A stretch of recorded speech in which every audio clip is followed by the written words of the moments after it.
Oh, video up sih. Video apa sih ada nggak? Video apa? Company profile atau association profile itu? Oh ya, company profile-nya bukan video ya, kayaknya. Oh bukan. Slide ya Bang ya. Slide aja deh, kasih slide. Ya, ya. Oke. Nanti aja kalau udah mulai mungkin setengah 8 kan kita janji setengah 8. Siapa?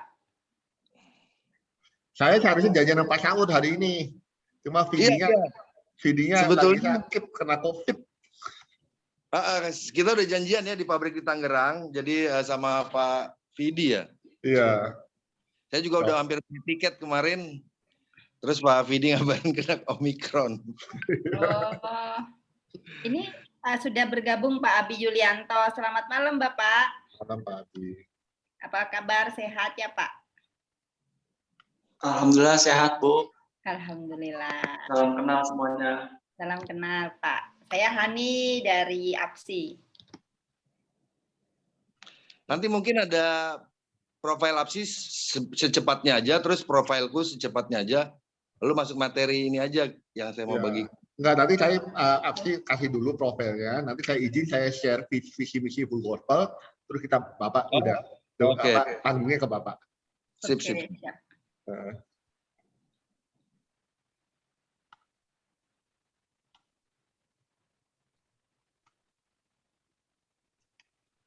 Oke. Ini Pak Erik sudah bisa ada kedengaran suaranya nggak? Tadi nggak kedengaran suaranya.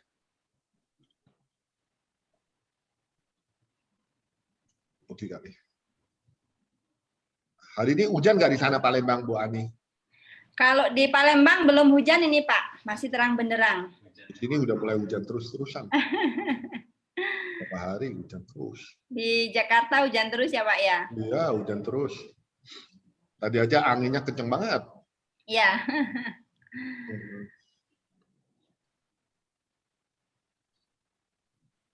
Ya, nanti aja tayangnya ya itu coba dulu.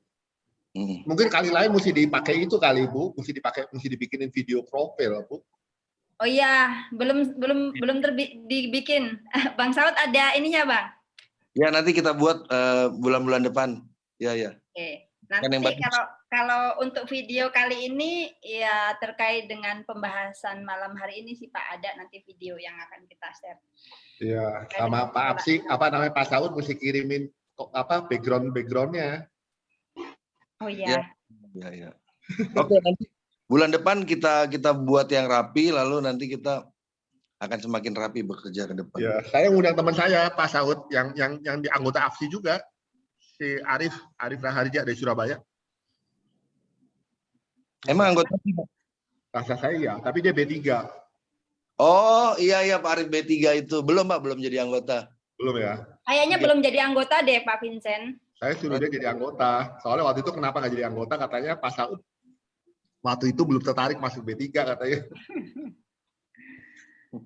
Kan lebih banyak sampah umum sih, memang B3 juga dibicarakan tapi kecil porsinya. Ya, kalau dia kan B3 mainnya. Oke. Pak Saud di mana? Di Pasuruan?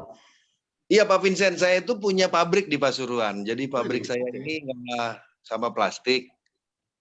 Sudah 10 tahun ya. Jadi saya memang banyak di sini gitu, banyak di Kabupaten Pasuruan. Oh, baik Pasuruan. Oke. Saya ada pabrik Pak di Jalan Raya Kasri, Pandaan. Oh, oke. Bapak punya pabrik? Ada 2. Lo di Jalan Kasri. Oke. Raya ke Jalan Kasri 146 sama seberangnya. Tetangga berarti kita ini. Iya, saya juga baru tahu Bapak di situ. Saya di Keraton, Pak. Kecamatan Keraton ya, arah ke kota sih. Arah ke kota. Ya, nanti kalau Bapak main plastik, saya bisa kenalin. Saya di Pandaan tuh main plastik juga, Pak. Tapi bukan sampah ya. Saya main flexible packaging.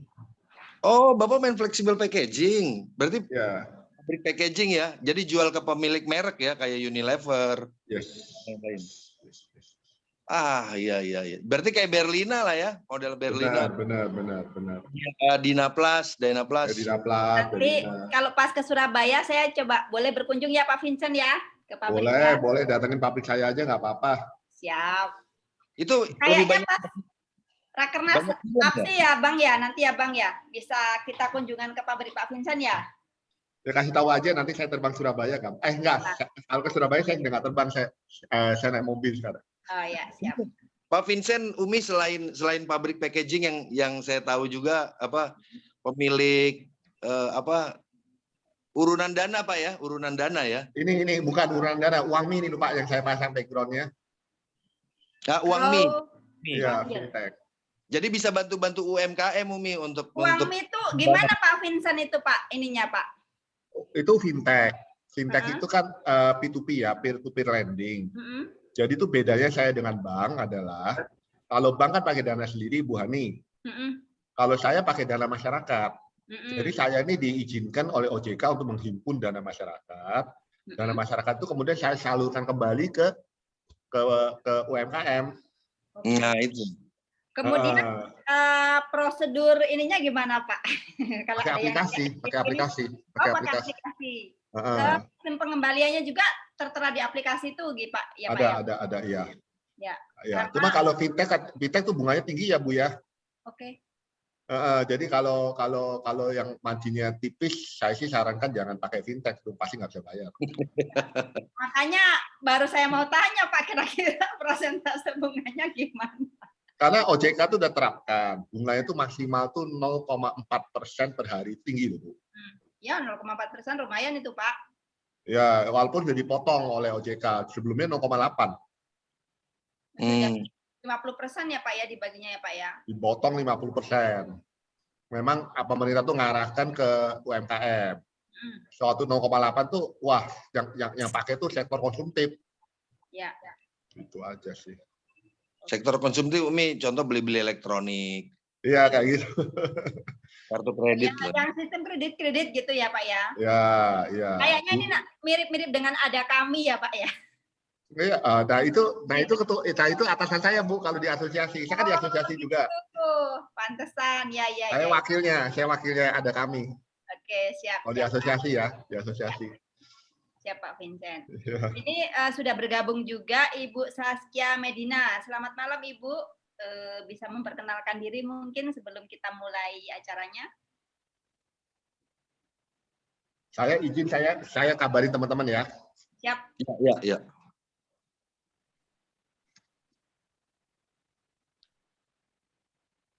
Teman-teman mungkin karena ini kita baru kasih info yang mungkin nggak banyak yang masuk.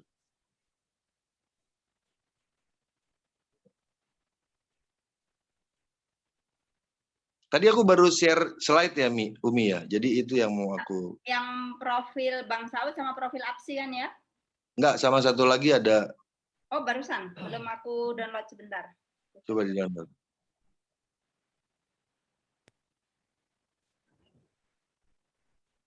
Oh, buat materi ya Bang ya? Oke. Ya, materinya KAK aja yang aku lagi kerjain di Pasuruan. Oke. Apa ini? FSTPST. Ini materinya apa Bang Saud nanti? Ya itu aku nerangkan tentang bagaimana kerjasama dengan Pemda.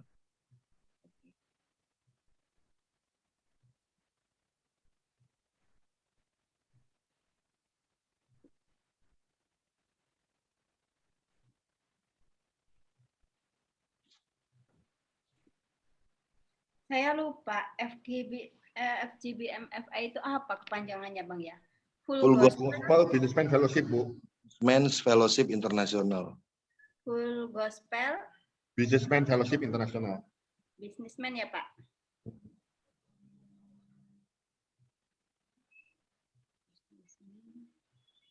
Fellowship International.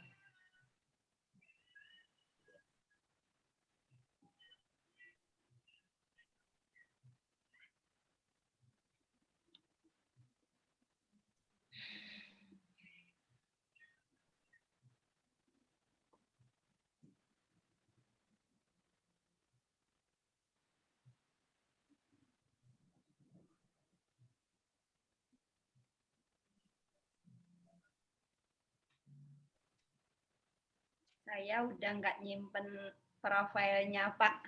Vincent ya, waktu itu pernah di-share kayaknya. Cuma, nanti saya share Bu Hani. Oke, siap Pak. Saya ngomongin dulu nih orang-orang untuk join.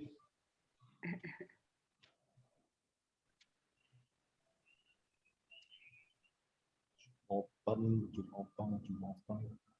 Mbak Cindy, mungkin Pak Vincent juga bisa dijadikan co-host, Mbak. Udah. Oh, sudah ya? Oke, siap.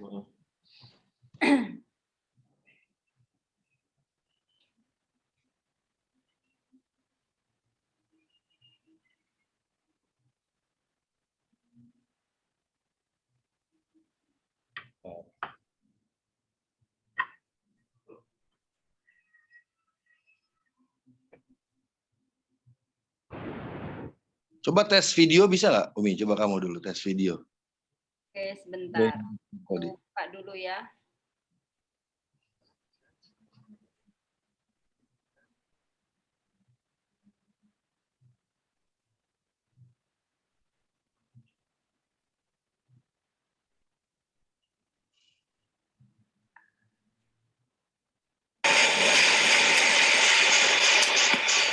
Belum ada gambarnya. Belum ada gambarnya. Share dulu, kamu masuk share kayaknya.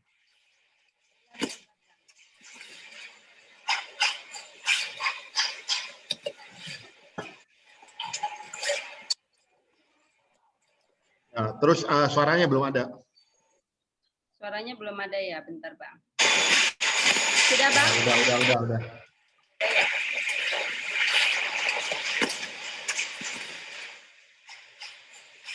Agak berisik sih suaranya. Ya. Suara mesin lah ini. Ya. Proses pembuatan brikat ya Bang?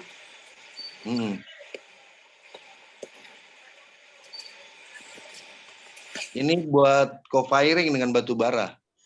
Oh. Berapa kalori Bang? Berapa kalorinya? 3.500. 3,5 ya. Sehingga sampah sudah ada solusi. Sampah menjadi berkah. Oke, thank you. Pak Saud, saya mau kenalin teman saya mau kenal sama Bapak nih, boleh nggak Pak? Oh, boleh banget. Soalnya Ya. ini kan baru 10 orang yang join. Oh iya, kita boleh nyantai-nyantai aja dulu. Pak Bintoro, apa kabar Pak? Oh, Pak Bintoro Kosasi ya? Ya, Pak Bintoro, kabar Pak? Selamat malam Pak. Malam. Bintoro, apa kabar? Ya, ini dia mau kenalan soalnya dia juga kerja plastik tuh, mau tanya-tanya sampah plastik katanya. Oh, oke. Iya. Maaf Pak, saya sebetulnya bergabung dengan Plastik Pay. Plastik Pay itu mungkin Bapak pernah dengar atau belum ya? Aplikasi kayaknya Plastik Pay. Bukan. Jadi Plastik Pay ini kita mempunyai box dan Dropbox dan Dropbox yang otomatis yang sudah banyak kita pasang di beberapa tempat. Itu spesialis mengumpulkan plastik-plastik khususnya PET. Iya, tahu saya. Iya. Sudah sama CEO-nya saya sudah pernah mau Pak Suhendra. Pak Suhendra, iya. Kami satu grup. Betul. Ada satu grup. Ya, saya di bawah dia, Pak. Pabrik ini juga ya, pabrik apa yang sudah go public tuh ya dari Korea tuh. Betul, Pak. Ya, kita kerjasama dengan mereka membuat karpet, Bagian dari timnya Pak Suhendra. Iya, saya. Oh, baik. Kalau Pak Suhendra sebagai apa Pak di sana? Iya, CEO, Pak. Oh, Bapak CEO-nya? Enggak, maksudnya Pak Suhendra CEO-nya kami. Oke, baik. Bapak sebagai tim apa di sana? Tim juga? Tim marketing aja, Pak. Oh, baik. Ya. Ya. Saat ini kan setahu saya sudah kerja sama Le Mineral juga ya? Betul, Le Mineral, Alfamart, terus Jarum. Banyak kok kita sudah kerjasama.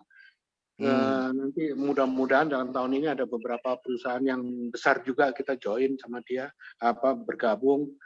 Karena kita sudah presentasikan cukup banyak. Dan kita juga sudah menaruh beberapa Dropbox yang yang otomatis terutama ya, itu kita taruh ada di Plaza Indonesia. Yang di bawah, yang di dekat toko buku Gramedia. Mantap, Bapak. Sip. Iya, terima kasih. Jadi itu sangat. Bagaimana, Pak? Labelnya itu kami siap bantu juga, Pak. Kami siap bantu label. Oh gitu, oke. Iya.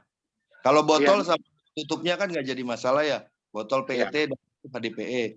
Nah kalau label itu memang kebanyakan sih masih multi layer, Pak. Memang ada yang OPP kayak punya Danone. Tapi karena kecil juga skala ekonomikalnya juga rendah. Nah ini juga sekarang sedang ini bagian APSI yang ngerjain, Pak. Nah kalau yang untuk HDPE-nya terakhir kita ada kerjasama dengan satu perusahaan yang untuk bikin flooring deck.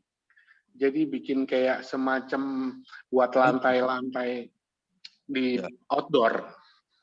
Wah cocok buat dikirim ke Jepang tuh kalau floor tuh. Iya, flooring deck. Iya. Terus saya ke Korea pakai flooring, Pak, bisa jadi anget, Pak. Koreanya waktu itu saya musim dingin, Pak.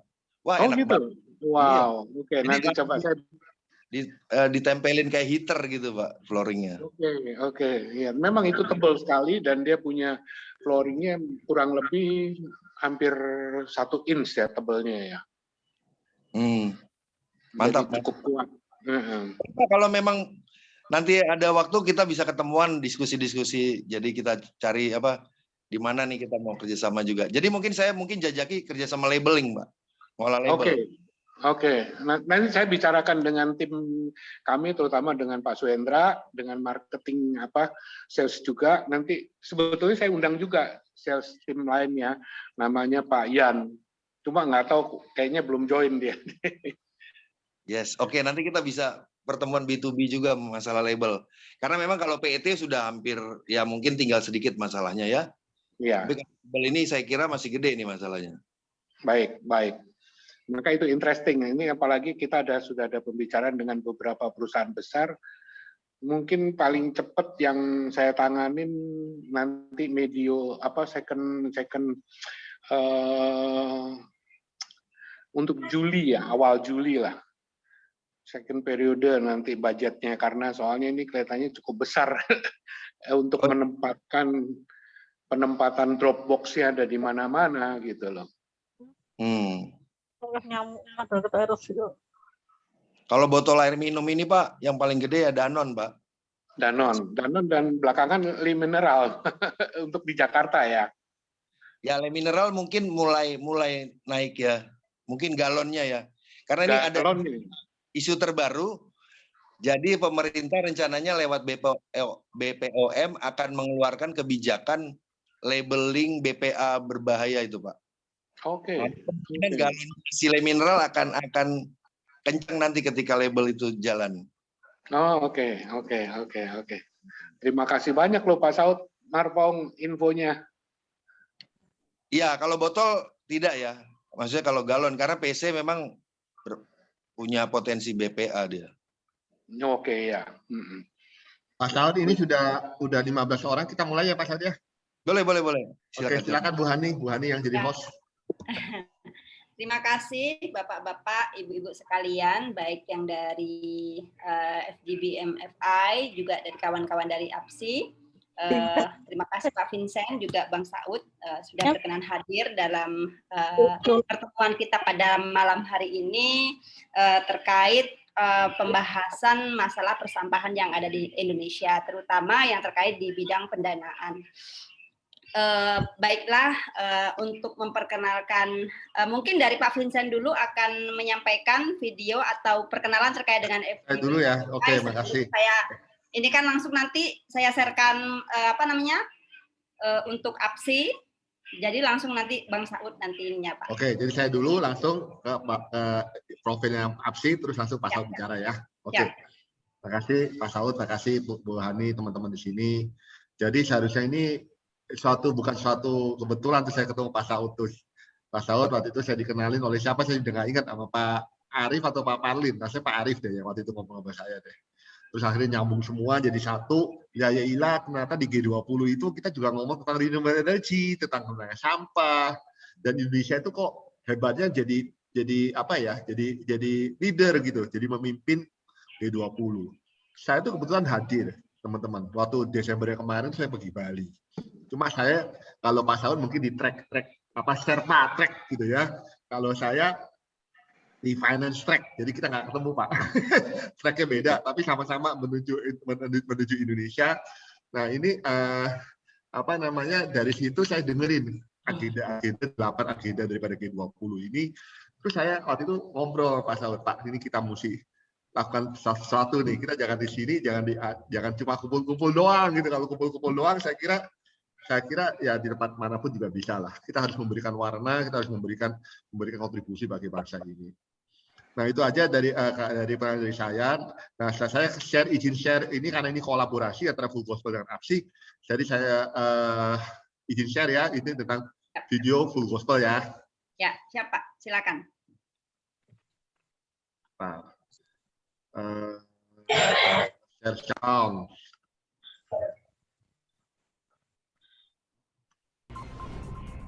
How much we really appreciate. Atau FGB MFI adalah sebuah organisasi yang didirikan oleh Demos Zakarian pada tahun 1952 untuk menjangkau orang-orang agar kembali kepada keluarga, bisnis, karir, dan Tuhan. Ladies and gentlemen, nothing could give me greater pleasure than to be able to pay tribute to you, the members of the Full Gospel Businessmen's Fellowship. You have become the largest layman's organization in the world. I want you to know how much we really appreciate you. You're very special because the work that you're doing in the chapter, the testimonies you're giving. I'm Mario Garcia Olvera. I'm the International President of the Full Gospel Businessmen Fellowship International. As a businessman, I have a lot of good things around my life right now. I'm trying to share that with you, and I want to welcome you to the fellowship and ask you to be part of this great fellowship. FGB MFI Indonesia dimulai tahun 1976 dan berkembang hingga berbagai kota di Indonesia dan telah banyak memberkati keluarga. Saya Ardian Kristanto menyambut kedatangan Anda di dalam wadah ini. Anda akan bertemu dengan begitu banyak para pengusaha di Indonesia yang memiliki integritas yang tinggi. Kiranya melalui wadah ini, kehidupan Anda, kehidupan keluarga, bisnis, dan pelayanan Anda bisa menjadi berkat bagi begitu banyak orang yang membutuhkan. Ladies of the Fellowship adalah wadah kaum wanita di bawah naungan FGB MFI. Ayo para FGB men, ajak istrimu untuk bergabung bersama-sama di wadah Ladies of the Fellowship atau LOF. Di wadah ini kita seperti masuk ke dalam sebuah bengkel. Kita di dalam dipoles, diperbaiki, dipulihkan sehingga ketika kita siap untuk pergi, siap untuk melayani, dan siap memberi dampak bagi bangsa dan negara ini. FGB MFI merupakan organisasi yang sangat tepat buat kita semua para pengusaha muda. Baik Anda yang datang dari kalangan profesional maupun entrepreneur dengan memiliki lebih dari 8.000 member pengusaha di seluruh Indonesia. Umi, Mas Tri tolong diingatkan itu Mi, tidurnya nggak bagus itu. Yang tersebar di lebih dari 130 negara di seluruh dunia. Anda dapat memperluas network Anda di dalam dunia bisnis melalui wadah ini. Menampingi perjalanan organisasi ini dengan kesaksian pria-pria dan wanita yang memberikan inspirasi bagi kehidupan masa kini. Di MFI Indonesia berpartner dengan pertama Palang Merah Indonesia mengadakan donor darah secara rutin.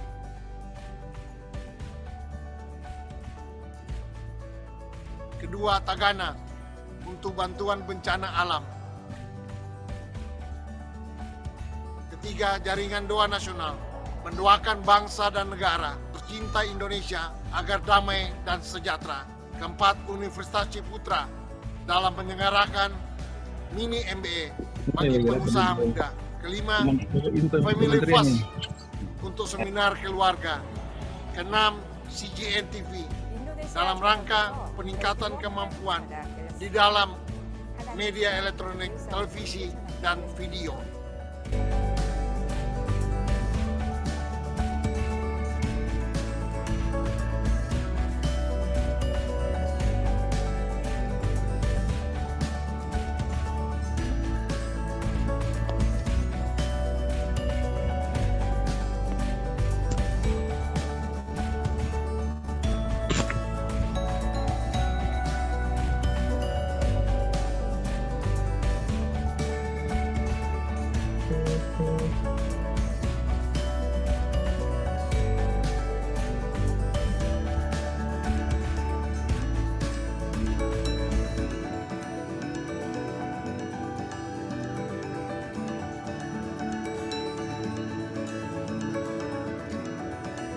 Informasi selengkapnya, kunjungi website kami.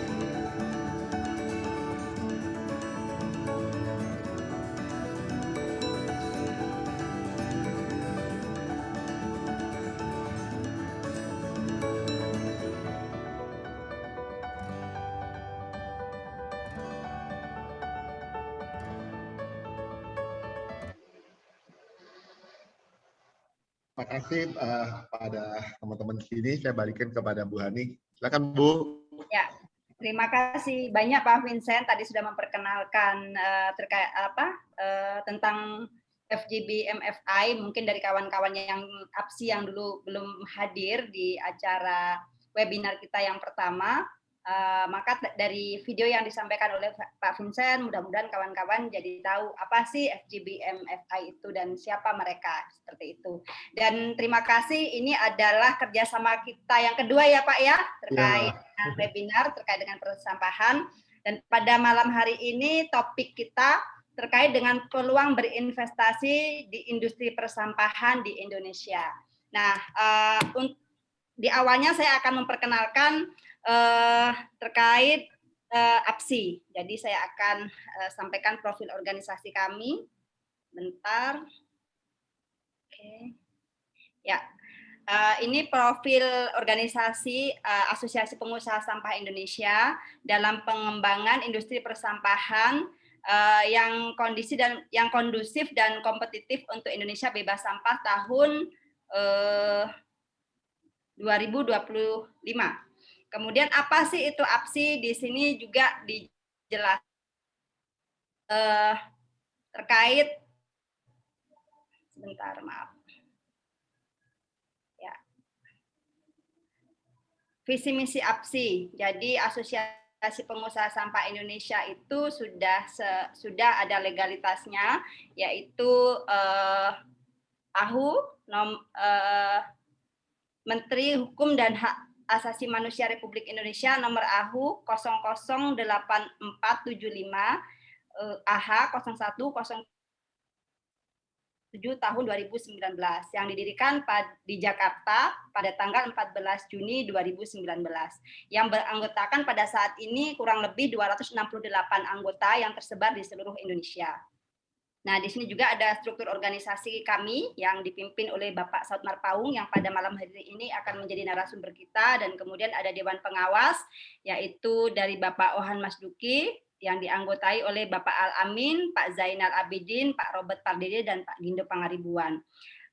Di Dewan Pimpinan Pusat juga ada sekretaris yaitu Bapak Marlon Kamagi, pada malam hari ini tidak bisa hadir. Kemudian ada bendaharanya Ibu Vivi Kartika Dewi, karena beliau sedang berhalangan maka digantikan oleh Bapak Iwan Chandra. Kebetulan pada malam hari ini beliau juga tidak bisa hadir, dan saya di sini kemudian di sini ada Dewan Pembina yaitu Bapak Insinyur Zainal dan Bapak Dr. Andes Robert Pardede, dan kami juga ada beberapa divisi yang lain, divisi hukum, kemudian divisi keanggotaan yang kebetulan saya ketuai sendiri, dan divisi-divisi yang lain. Nah, ini visi misi kami, mungkin tidak perlu saya bacakan, jadi kawan-kawan bisa membacanya. Visi misi dan kemudian program kerja kami, yaitu ada pelatihan secara rutin bagi anggota, ada sertifikat kompetisi, ada bersinergi dengan pemerintah dalam tata kelola sampah dan pendampingan industri persampahan. Peran serta APSI untuk anggota dan industri persampahan, yaitu ada advokasi, diseminasi, networking, aspirasi, dan pengembangan. Kemudian ada proyek berjalan, yaitu yang sudah kita lakukan di Kelungkung, Bali, dan kemudian juga bekerja sama dengan pabrik Mayora di Kelungkung, Bali, dan Jabodetabek. Kemudian di sini juga ada latar belakang kami, kenapa sih kok APSI itu berdiri. Tujuannya yaitu peningkatan jumlah UMKM yang terdaftar secara legal dan memiliki sertifikasi industri hijau. Kemudian meningkatkan capaian kerja penanganan yang masih jauh dengan target penanganan Jaktranas. Kebutuhan peta sinkronisasi di antara semua pemangku kepentingan dan meningkatkan daya serap konten berupa material hasil olahan sampah di dalam semua bidang industri. Di sini juga ada Jakstrada sebagai latar belakang membangun persampahan. Kemudian ada manfaat pengusaha sampah menjadi anggota APSI. Apa saja sih? Di sini ada bisa mendapatkan data, kemudian sebagai sarana kendaraan menyampaikan aspirasi, meningkatkan kinerja industri hijau di seluruh Indonesia. Kemudian juga ada kesempatan untuk meningkatkan brand atau company awareness di antara pengusaha sampah dan pihak terkait industri. Kemudian ada peluang berkolaborasi dengan anggota dan sesama pengusaha bisnis di seluruh Indonesia. Kemudian kita juga mengikuti standarisasi pengolahan sampah. Nah, lokasi selebaran anggota APSI itu sudah berada di seluruh Indonesia, baik yang berada di Pulau Sumatera, Kalimantan, Sulawesi, Irian Jaya, baik di daerah Pulau Jawa, kemudian Nusa Tenggara Timur, Nusa Tenggara Barat. Dan di sini sudah ada kelihatan nih sebaran anggota APSI, semuanya ada. Kemudian kita juga punya timeline mikro kegiatan APSI dari 2021 sampai 2022, yaitu persiapan roadshow, pembinaan online, kemudian ada roadshow-nya, kemudian database terintegrasi. Ya, terima kasih. Itu profil asosiasi kami. Selanjutnya saya akan sampaikan juga profil dari Bapak Saud Marpaung yang pada malam hari ini akan menjadi narasumber kita.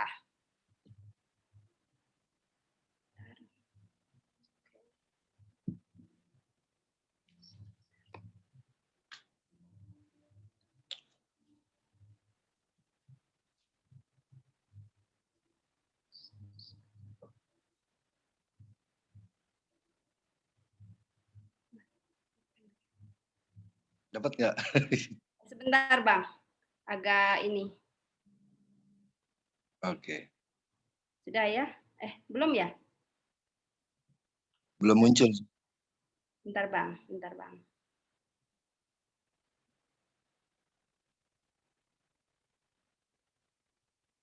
Sabar, sebentar.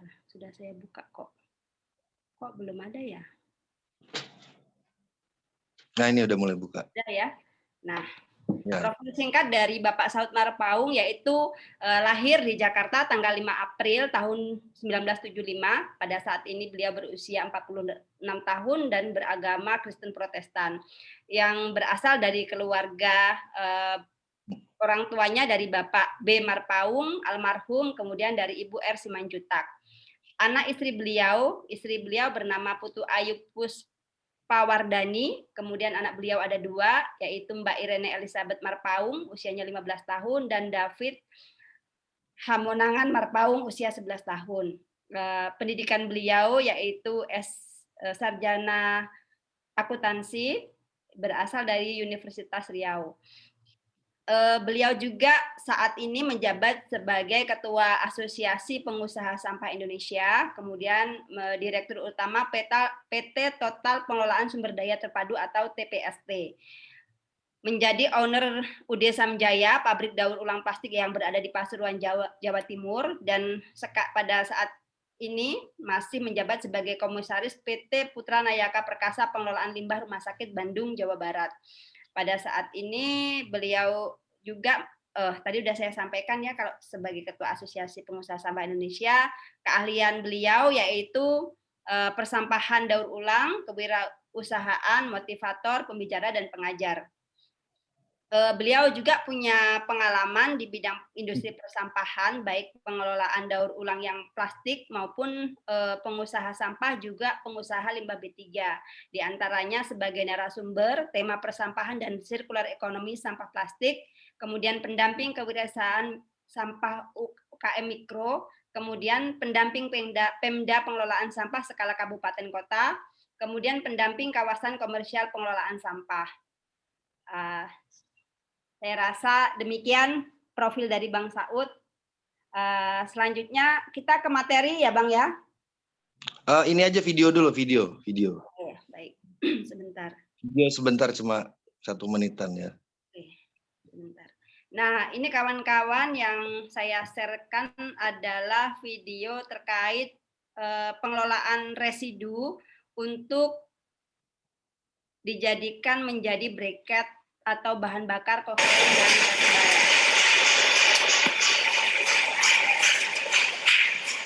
Sudah kelihatan ya Bang ya? Sudah kelihatan Bang?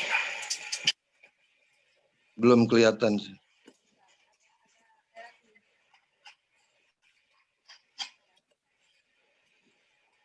ya Bang?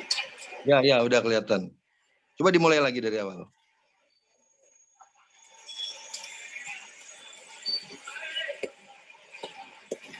Start. Suaranya terlalu kenceng ya? Tombol start dimulai. Itu ada yang ini. Ya. Ya. Stres menjadi berikat. Dan ini ke depan gunung itu akan tidak ada. Sehingga sampah sudah ada solusi. Sampah menjadi berkah.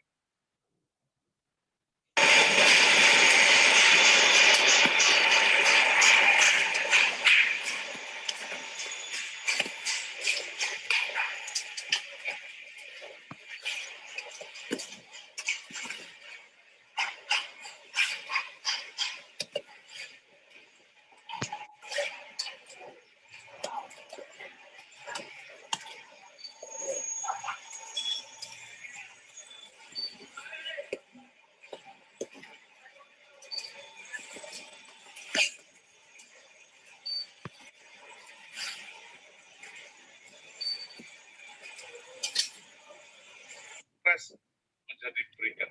Dan ini ke depan gunung itu akan tidak ada. Sehingga sampah sudah ada solusi. Sampah menjadi berkah. Ya, demikian video terkait dengan pengelolaan residu menjadi bahan bakar terbarukan. Kemudian tadi ada profil sebentar.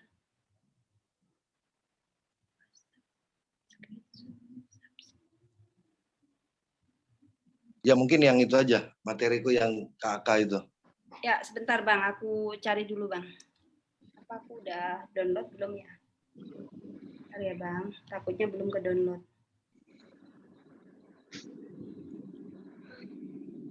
Ini mulai teman-teman Fugosol udah mulai join, welcome. Oke. Iya. Pas banget joinnya tadi.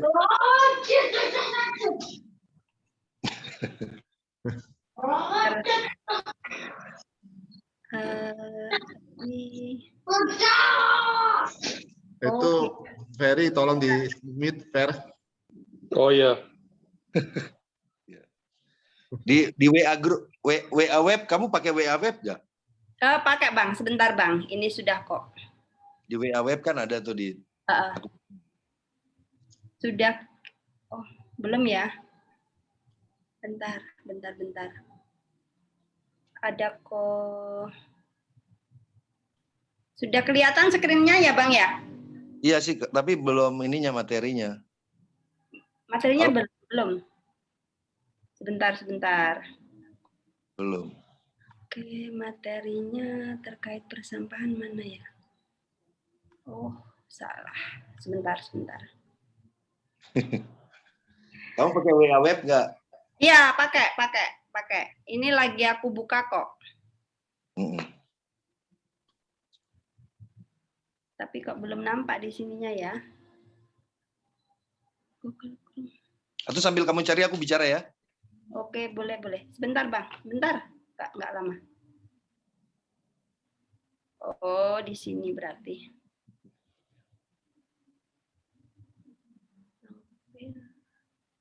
Ini moderator sekaligus operator ini Pak Vincent. Jadi Pak, baru belajar Pak Vincent, mohon dimaklumi ya. baru belajar nih, baru punya laptop. Yang penting ada kemauan ya Pak Vincent. Iya, yang penting ada, pokoknya ada kali pertama lah. Sebentar kok belum bisa ya Bang ya? Kalau enggak sambil nyari Pak Saud dia bicara dulu lah. Saya ini jarang pakai laptop, main pakai handphone juga. Atau Pak Vincent aja. Saya tadi share ke WA-nya Pak Vincent. Oke, kalau dari saya buka dulu WA-nya. Saya belum ketemu-temu ini Pak masalahnya. Oke. Di Nah, WA. saya buka WA-nya ya. Udah ya Bang? Belum Ya, Bang? Udah udah. Ya, oke. Alhamdulillah bisa juga akhirnya. Alhamdulillah. Silakan. Slideshow, Mi, slideshow. Oke, sebentar Bang.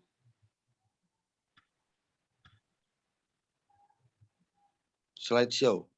Ya, slideshow yang depan, yang atas. Yang atas tuh slideshow ada tulisannya. Animation, slideshow. Bentar, kenapa nggak ada tempatku ya? Animation slideshow ya Bang? Ya, slideshow from beginning. From beginning. From beginning, sebentar.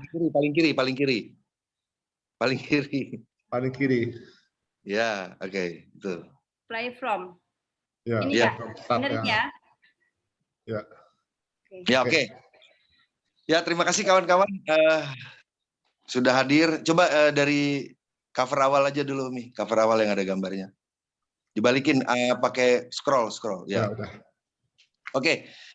Ya, jadi saya ini tadi sudah diperkenalkan ya sebagai pengusaha daur ulang ya. Sebagai pengusaha 5B3 iya, transporter.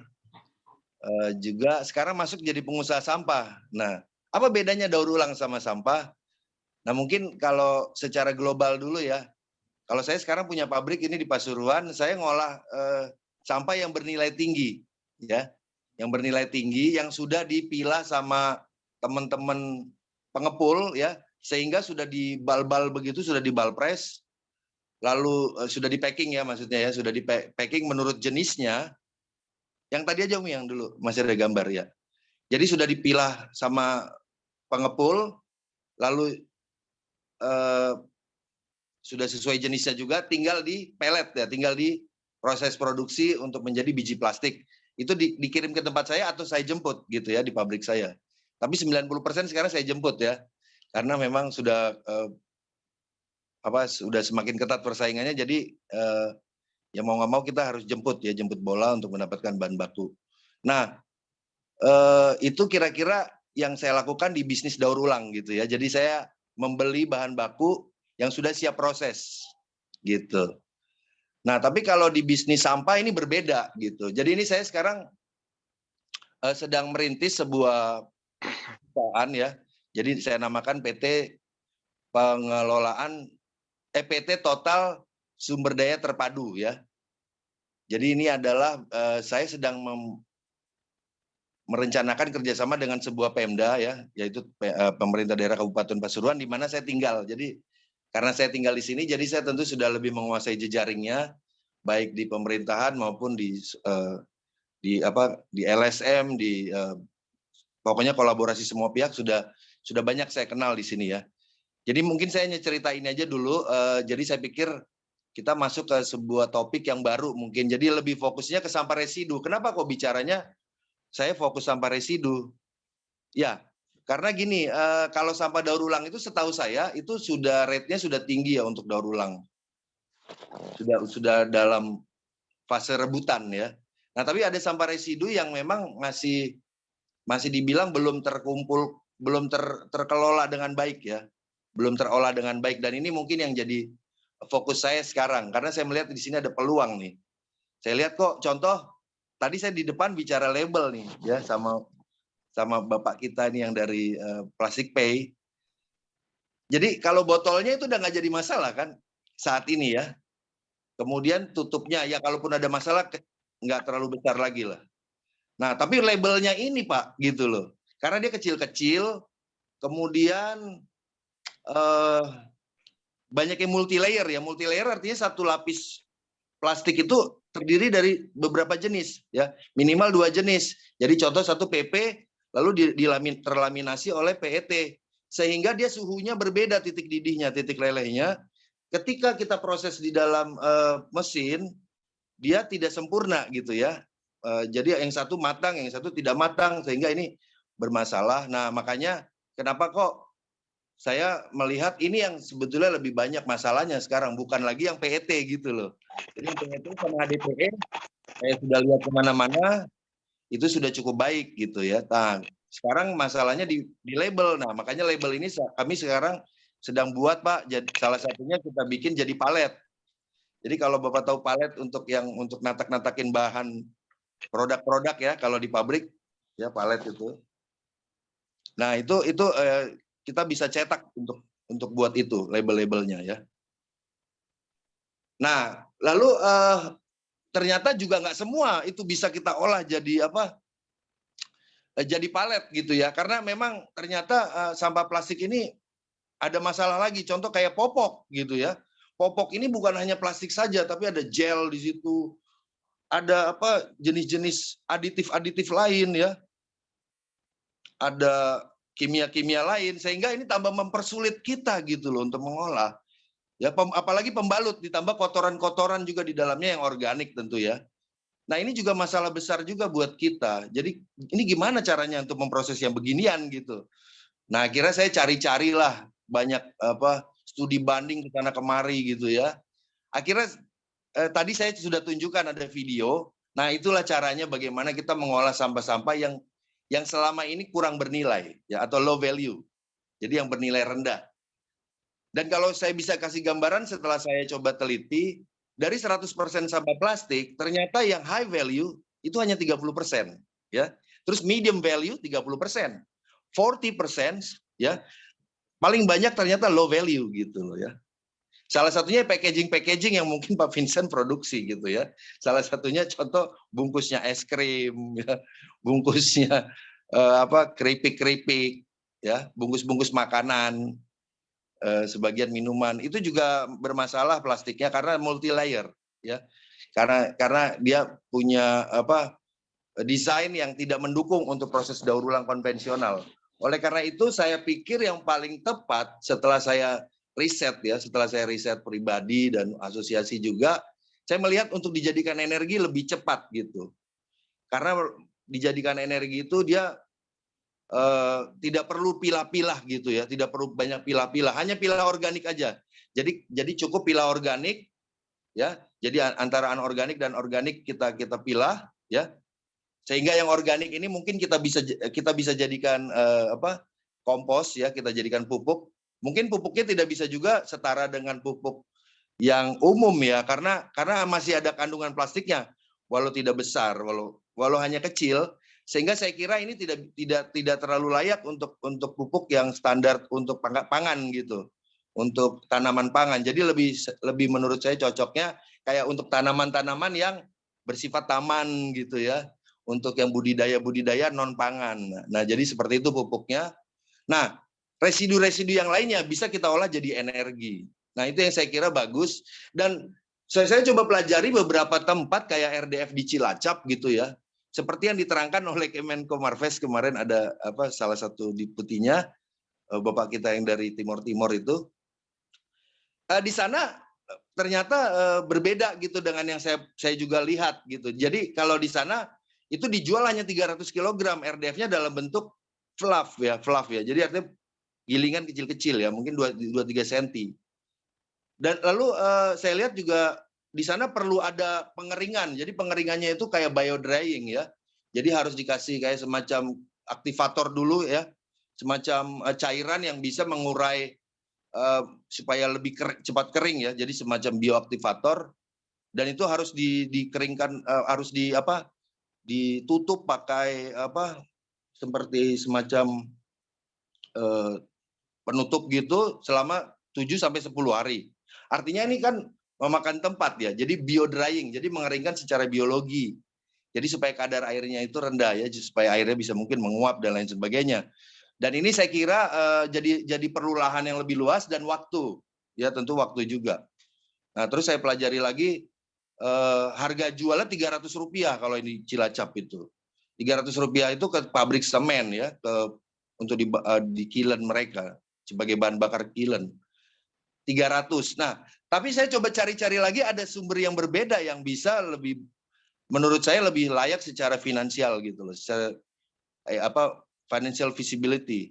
Nah, jadi saya coba melihat ada teman saya mengolah sampah yang tadi saya videokan, itu ternyata bisa menjual 800 per kilogram ya. Jadi itu ke pabrik yang untuk menyalakan boiler ya, bahan bakar boiler di pabrik swasta. Dan laku 800 kg, jadi sudah berbeda tuh. Padahal kalorinya hampir sama-sama kurang lebih 3.500. Di Cilacap juga 3.500. Tapi kok ini bisa lebih mahal. Nah, ternyata mungkin bisa jadi karena harga batu bara mahal barangkali ya. Tapi memang berarti mungkin negosiasinya lebih baik. Jadi saya kira ini bisa jadi salah satu juga pembanding yang cukup baik. Kenapa kok ada 1.300 pabrik semen, sementara pabrik swasta boiler bisa 800. Nah, itu sedang kami kaji juga. Ternyata memang kebutuhan industri jauh lebih tinggi ya industri di luar semen bisa membeli bahan bakar lebih tinggi daripada pabrik semen ya. Nah, itu yang kira-kira saya coba perhatikan dan cermati, sehingga saya melihat oh ini ada peluang gitu. Jadi kita ada disrupsi yang tadinya dinyatakan oleh pemerintah ini tidak layak, not feasible financially or economically, ternyata ada gitu ya. Yang saya lihat yang visible gitu. Jadi ternyata bisa mengolah sampah tanpa harus disubsidi gitu, tanpa harus kita diberikan subsidi uang gitu ya supaya bisa tetap berjalan. Artinya model bisnisnya ini berarti bisa mandiri sama seperti layaknya kita berbisnis daur ulang gitu. Apa yang saya lakukan berbisnis daur ulang itu kan saya beli material ya. Contoh saya beli 9.000 dalam bentuk film ya, yang sudah terbal. Terus saya proses jadi biji plastik, lalu saya jual jadi 13.000 contohnya. Saya ambil margin, contoh di situ ada Rp1.500 sebagai profit saya. Nah, begitu juga di dalam bisnis mengolah sampah residu, ternyata ini bisa juga gitu loh. Setelah kita hitung, contoh kalau kita produksi 10 ton, ya kita produksi dari sampah yang masuk 100 ton, lalu kita pilah organiknya jadi contoh 50%, kemudian yang 50% ini terbagi-bagi lagi, contoh ada yang high value, medium value, dan yang terakhir yang residu yang low value ini ternyata tinggal 10% atau 15%, anggaplah 10%, jadi dari 100 ton 10 ton ya. Jadi menjadi briket 10 ton. Ternyata 10 ton ini kalau kita kalikan 800 menjadi 8 juta per hari ya. Kalau memang kita bisa produksi 10 ton. Jadi yang di tempat teman saya itu sudah 10 ton per hari ya. Dalam hanya sekitar 8 jam. Ya hanya satu shift. Berarti kan kalau kali 800 8 juta. Kalau kali 3 berarti 240 juta ya. Kemudian saya hitung kemarin aspek cost-nya itu biayanya sekitar 100 saja, 100 jutaan. Artinya kita bisa profit gitu ya di atas 100 juta. Jadi ini bagus banget. Jadi penemuan-penemuan yang bagus dan sudah dicek secara kadar air dan apa itu sudah cukup stabil. Sambil ini tetap masih disempurnakan gitu. Jadi apa yang saya bagikan ini adalah sebuah proyek yang sudah berjalan tapi belum sempurna banget, tapi udah cukup baik gitu ya. Kalau saya lihat walaupun ada tenaga manusianya masih agak manual, belum semua terintegrasi secara permesinan, tapi menurut saya secara kajian bisnisnya sudah oke gitu. Jadi ada peluang disrupsi. Jadi disrupsi. Pengolahan sampah yang tadinya harus disubsidi, contoh ada namanya tipping fee. Tapi seperti yang sekarang ada untuk 12 kota, Perpres 35 itu dari Presiden, itu kan harus disediakan 500.000 per ton bagi siapa saja yang mengolah sampah menjadi listrik. Nah, itu sudah bisa exclude nanti. Jadi artinya kita bisa mengolah sampah residu tanpa harus harus ada tipping fee-nya. Nah, ini salah satu yang sudah saya temukan di lapangan, sehingga saya sekarang sedang proses bekerja sama dengan pemerintah daerah Pasuruan. Rencana saya di Maret ini saya tanda tangan, lalu saya bangunlah TPST yang sama yang seperti yang tadi digambar gitu kira-kira. Jadi ini udah ada financialnya sudah visible, Tinggal pabriknya mungkin diperbanyak siapa yang mau membeli dari briket ini, dari bahan bakar co-firing dengan batu bara ini. Mungkin kita mulai dari halaman 1, Umi. Saya cepat aja ya.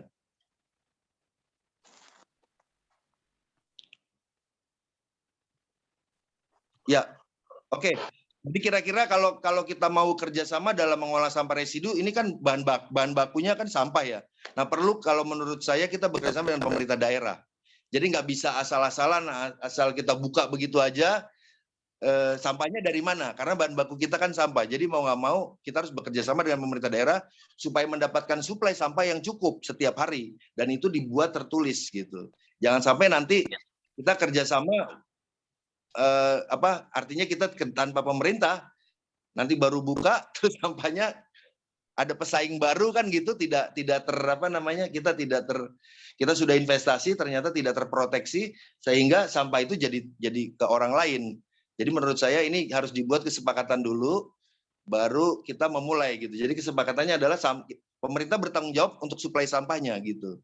Jadi nanti swasta atau pihak ketiga di sini disebut sebagai pihak yang mengolah sampahnya gitu kira-kira.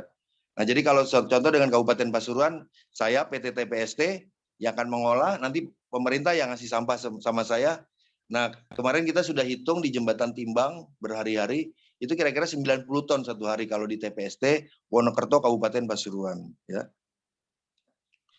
Oke, jadi sebelum memulai kita melakukan FS dulu tentunya ya. FS ini kan diperlukan karena menurut saya juga kalau tanpa FS, apa dasar kita untuk MOU? Makanya kita buat FS dulu, kita kaji secara sosial, secara ekonomi, secara teknologi, secara lahannya juga ya, dan juga dibuat DED-nya. DED-nya artinya detail engineering design ya, hall-nya gimana, hangarnya, kemudian permesinannya gimana nanti waktu jalan, teknologi apa yang dipakai dan lain sebagainya.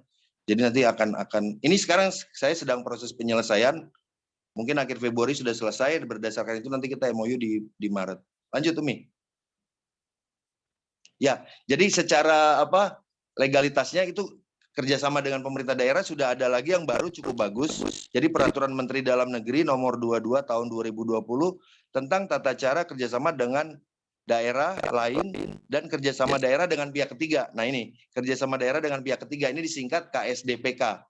Nah ini bagus. Kalau dulu kan KPBU aja, jadi KPBU itu kerjasama pemerintah dengan badan usaha, pemerintah yang membuat FS, ya, pemerintah yang membuat FS lalu ditenderkan gitu. Jadi nanti siapa yang, jadi open ya, jadi siapa saja perusahaan yang mau boleh mengajukan diri untuk mempresentasikan dan untuk dilihat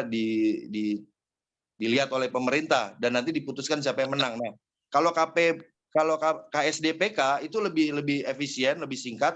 Jadi bisa sewaktu-waktu siapapun mengajukan, membuat FS sendiri. Jadi kita yang buat FS juga bisa, pemerintah pun bisa. Jadi ini agak fleksibel, bisa dari swasta, bisa dari pemerintah. Nah kalau dari swasta, sekarang saya buat dari swasta, saya membiayai ya.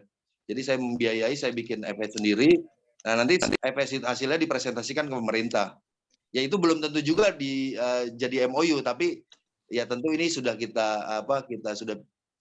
kita juga bangun hubungan-hubungan sebelumnya ya. Jadi bukan semata kita ketemuan langsung kenalan saat itu, tentunya kita sudah bangun sebelum FS dilakukan. Oke lanjut Umi. Ya kira-kira nih kalau yang di Pasuruan ya, jadi bisa di daerah lain bisa tentu berbeda.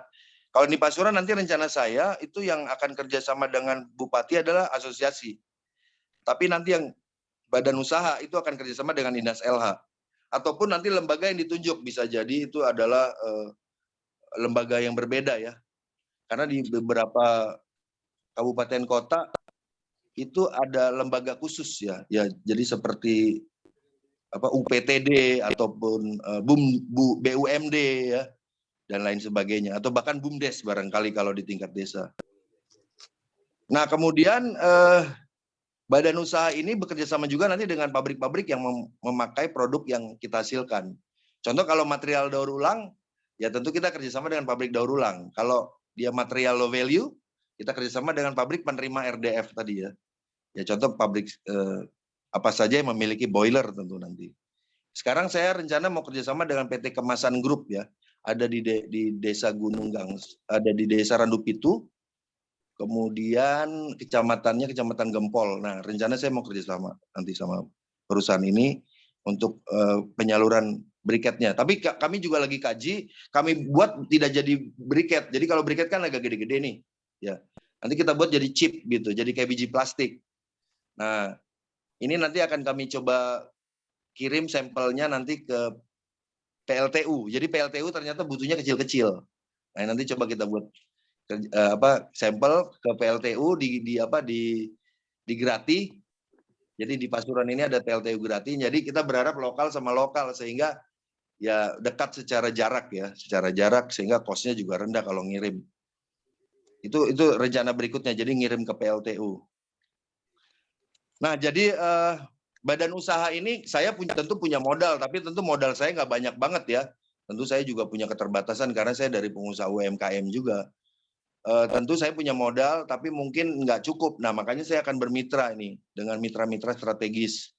Nah, contohnya adalah produsen-produsen. Nah, ini makanya nanti mungkin ini jadi peluang ke depan lah, bekerja sama, bagaimana mengolah sampah supaya bisa menghasilkan juga ya. Jadi contoh saja ya, ada produsen seperti contoh Mayora Group, nah, nanti akan invest ke saya, akan invest ke perusahaan ini ya, ke badan usaha, lalu mungkin sifatnya bukan hibah atau grant ya. Kalau selama ini kan kalau biasanya kita kalau di persampahan terimanya grant. Nah, nanti mungkin pinjaman aja cukup gitu loh. Jadi pinjaman lunak jangka panjang ya untuk mendukung penyertaan modal kita supaya bisa lebih bagus lagi ya. Jadi nanti mungkin setiap bulan kita bisa cicil gitu. Mungkin tahun kedua lah. Karena tahun pertama kan itu sudah habis untuk pembuatan mesin dan memulai trial and error di situ. Tapi tahun kedua itu sudah bisa lah untuk memulai mencicil, baik mungkin kalau sistem bunga ya bunga yang green, bersifat green funding lah ya. Jangan setinggi yang bunga umum gitu.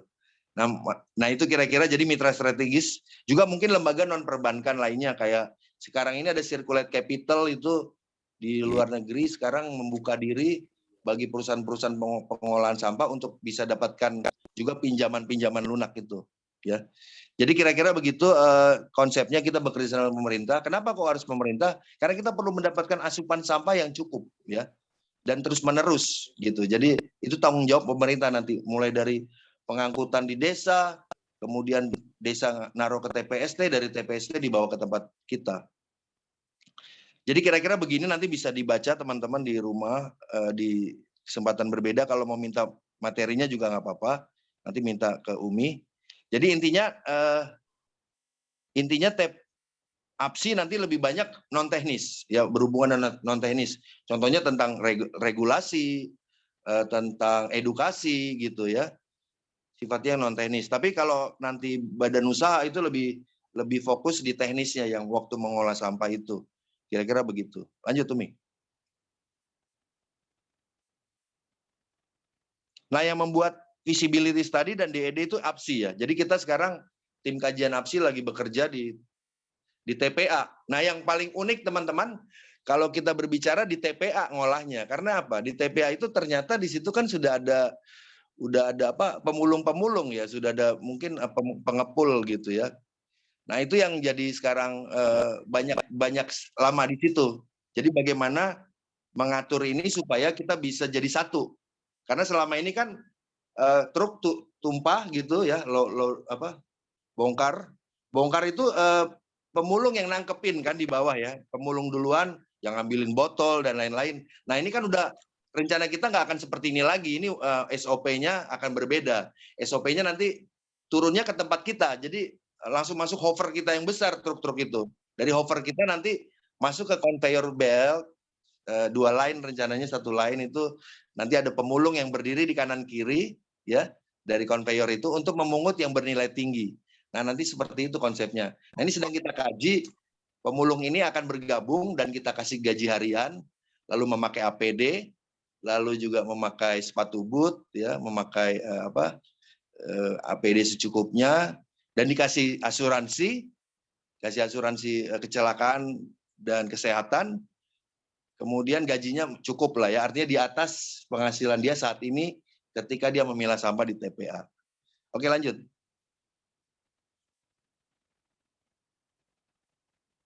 Ya, kira-kira ini pilihannya banyak sih, tergantung skema kerjasamanya. Ada yang ya pilihannya bisa sampai 25 tahun ya. Jadi nanti kita yang ngolah dulu selama 25 tahun swasta, habis itu nanti diserahkan ke Pemda. Jadi build, own, operate, and transfer. Jadi setelah 25 tahun kita serahkan ke Pemda, atau bisa juga diperpanjang lagi pada saat selesai itu, nanti tergantung kesepakatan. Ya, jadi nanti ruang lingkup studi kelayakan ini kita bicara juga OPEX, CAPEX semuanya. Nanti kita presentasikan setelah selesai di depan Sekda dan juga OPD. Jadi nanti kami kerjasama itu bukan hanya dengan Dinas LH. Jadi nanti saya sebagai Direktur Utama Badan Usaha ini akan bekerja sama dengan sekitar 7 OPD. Kenapa 7 OPD? Jadi tidak hanya dengan Dinas Lingkungan, karena kalau Dinas Lingkungan mungkin hanya bicara kan tentang TPA dan sampah. Tapi kita bicara juga pupuk contohnya. Pupuk itu kan pertanian. Nah, nanti kita akan bekerja sama dengan pertanian supaya pupuk ini dibeli gitu loh. Untuk menyuburkan contoh lahan-lahan yang tidak sifatnya untuk pangan ya. Jadi bukan untuk rakyat. Jadi contoh untuk kesuburan di jalan-jalan gitu ya. Seperti itu. Nanti APBD kita memohon dukungan APBD dalam kajian, kita akan meminta untuk dibeli.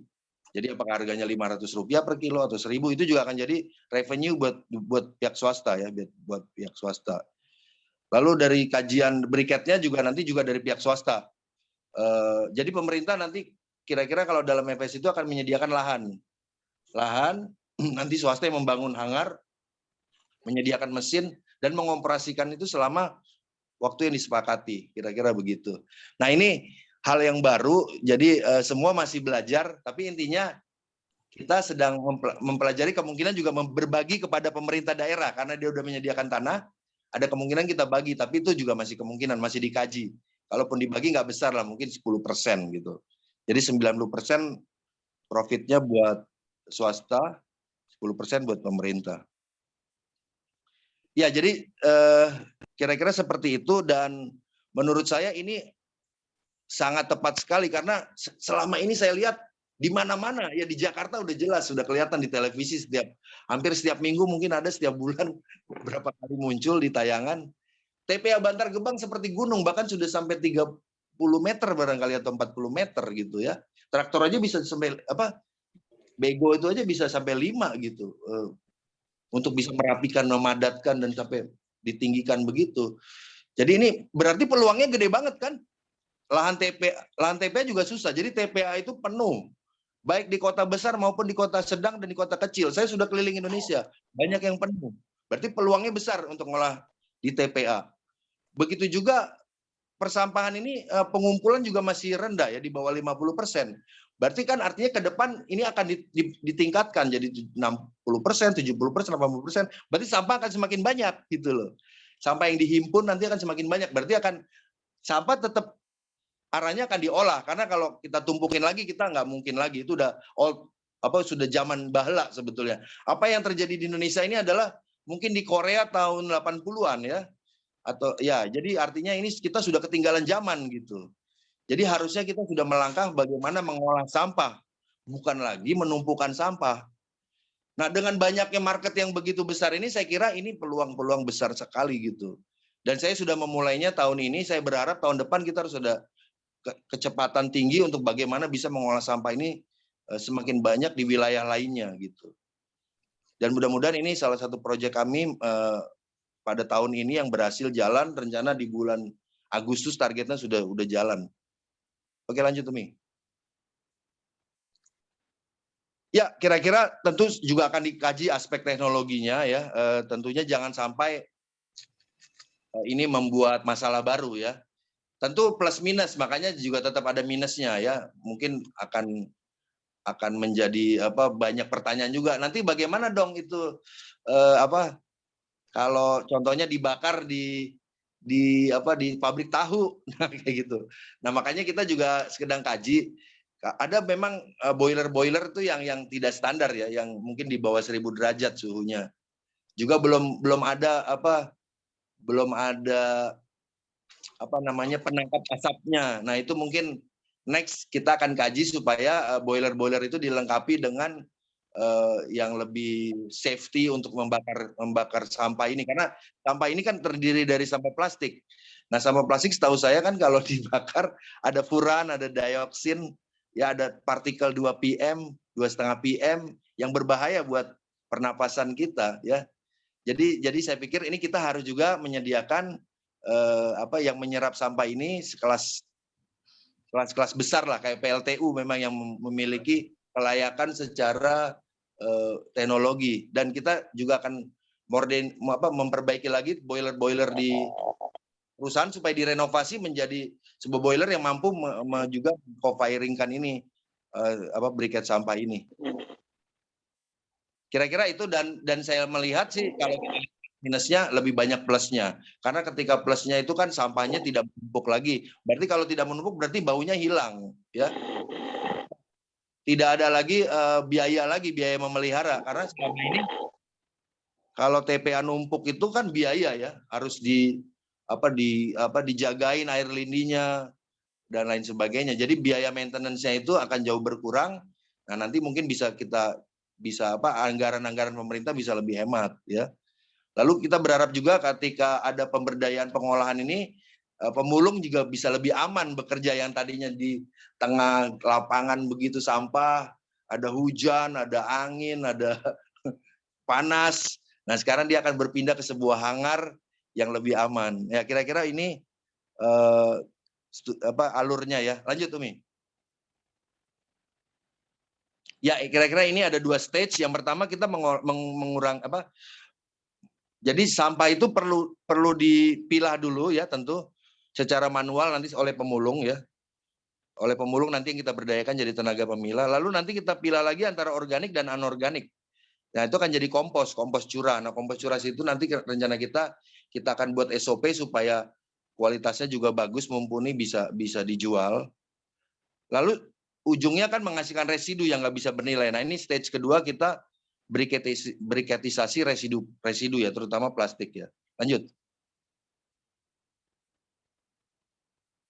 Ya, ini tentunya kelayakan standar kinerja pengolahan, ya, sama halnya kita kalau mau bangun rumah, ya, tentu harus dirancang dulu fondasinya dari sisi teknologi, sipil, perencanaan, itu semua juga akan sama. Tentu saya di TPA ini sudah juga lagi mengkaji tanahnya bagaimana, fondasinya berapa besar, ya, hangar yang perlu dibangun berapa tingginya, bagaimana nanti supaya kan ini ada asap juga, ya, karena kita memanaskan briket dengan cara pirolisis, tentunya akan ada asap. Nah, kalau bisa asapnya itu juga nanti ada sistem supaya bisa diserap gitu, jangan hanya langsung terbuang ke udara.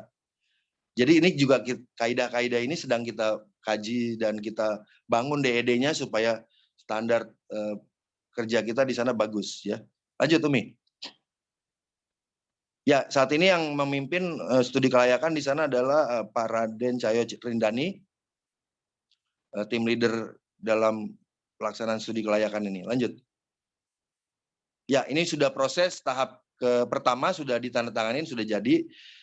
Sekarang tahap kedua. Jadi ada laporan tahap pertama sudah ada. Sekarang tahap kedua masuk kajian teknologi. Kalau yang aspek sosial, ekonomi, lingkungan sudah.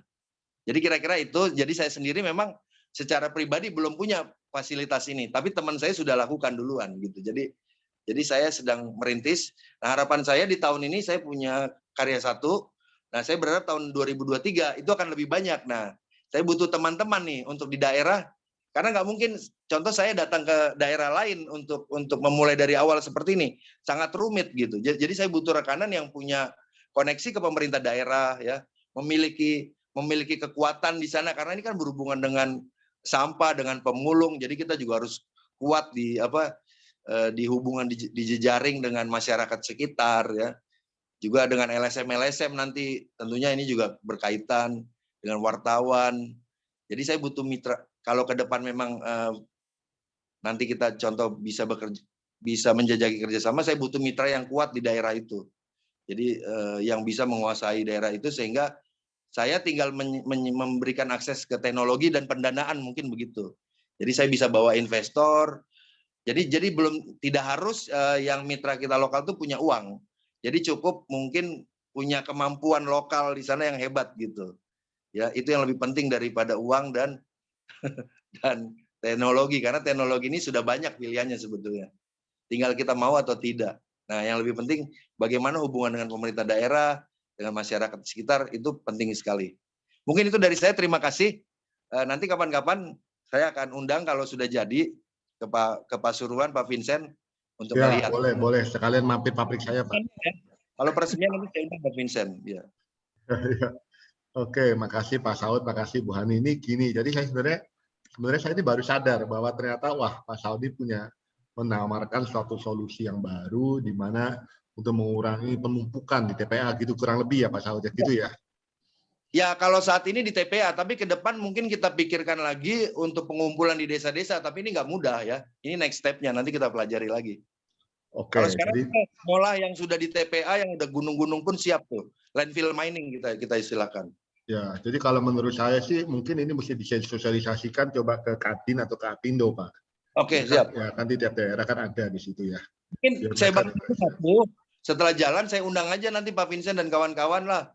Tolong bantu saya ini bagaimana meluaskan ke daerah lain gitu. Oke, makasih. Jadi itu kurang lebih ya, saya jadi lihat ini adalah suatu kehormatan bagi kita semua untuk mendengarkan rencana awal. Ini rencana ini belum dijalankan, tapi kita sudah dikasih sneak peek ya, dikasih ini ya. Intip-intip sedikit lah. Tempat lain ya, yang tetangga saya lah, nggak jauh, Sidoarjo. Jadi sudah berjalan di Sidoarjo, sekarang akan jalan di Pasuruan gitu. Jadi menyusul mudah-mudahan ke kabupaten kota lain segera.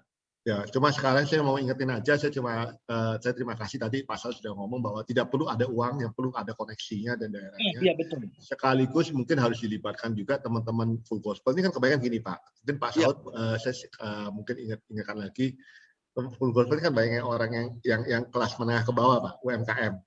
Oke. Nah, jadi mungkin perlu dikaji suatu program yang bisa melibatkan UMKM juga. Jangan sampai ini hanya menjadi domain daripada pengusaha-pengusaha besar gitu loh Pak.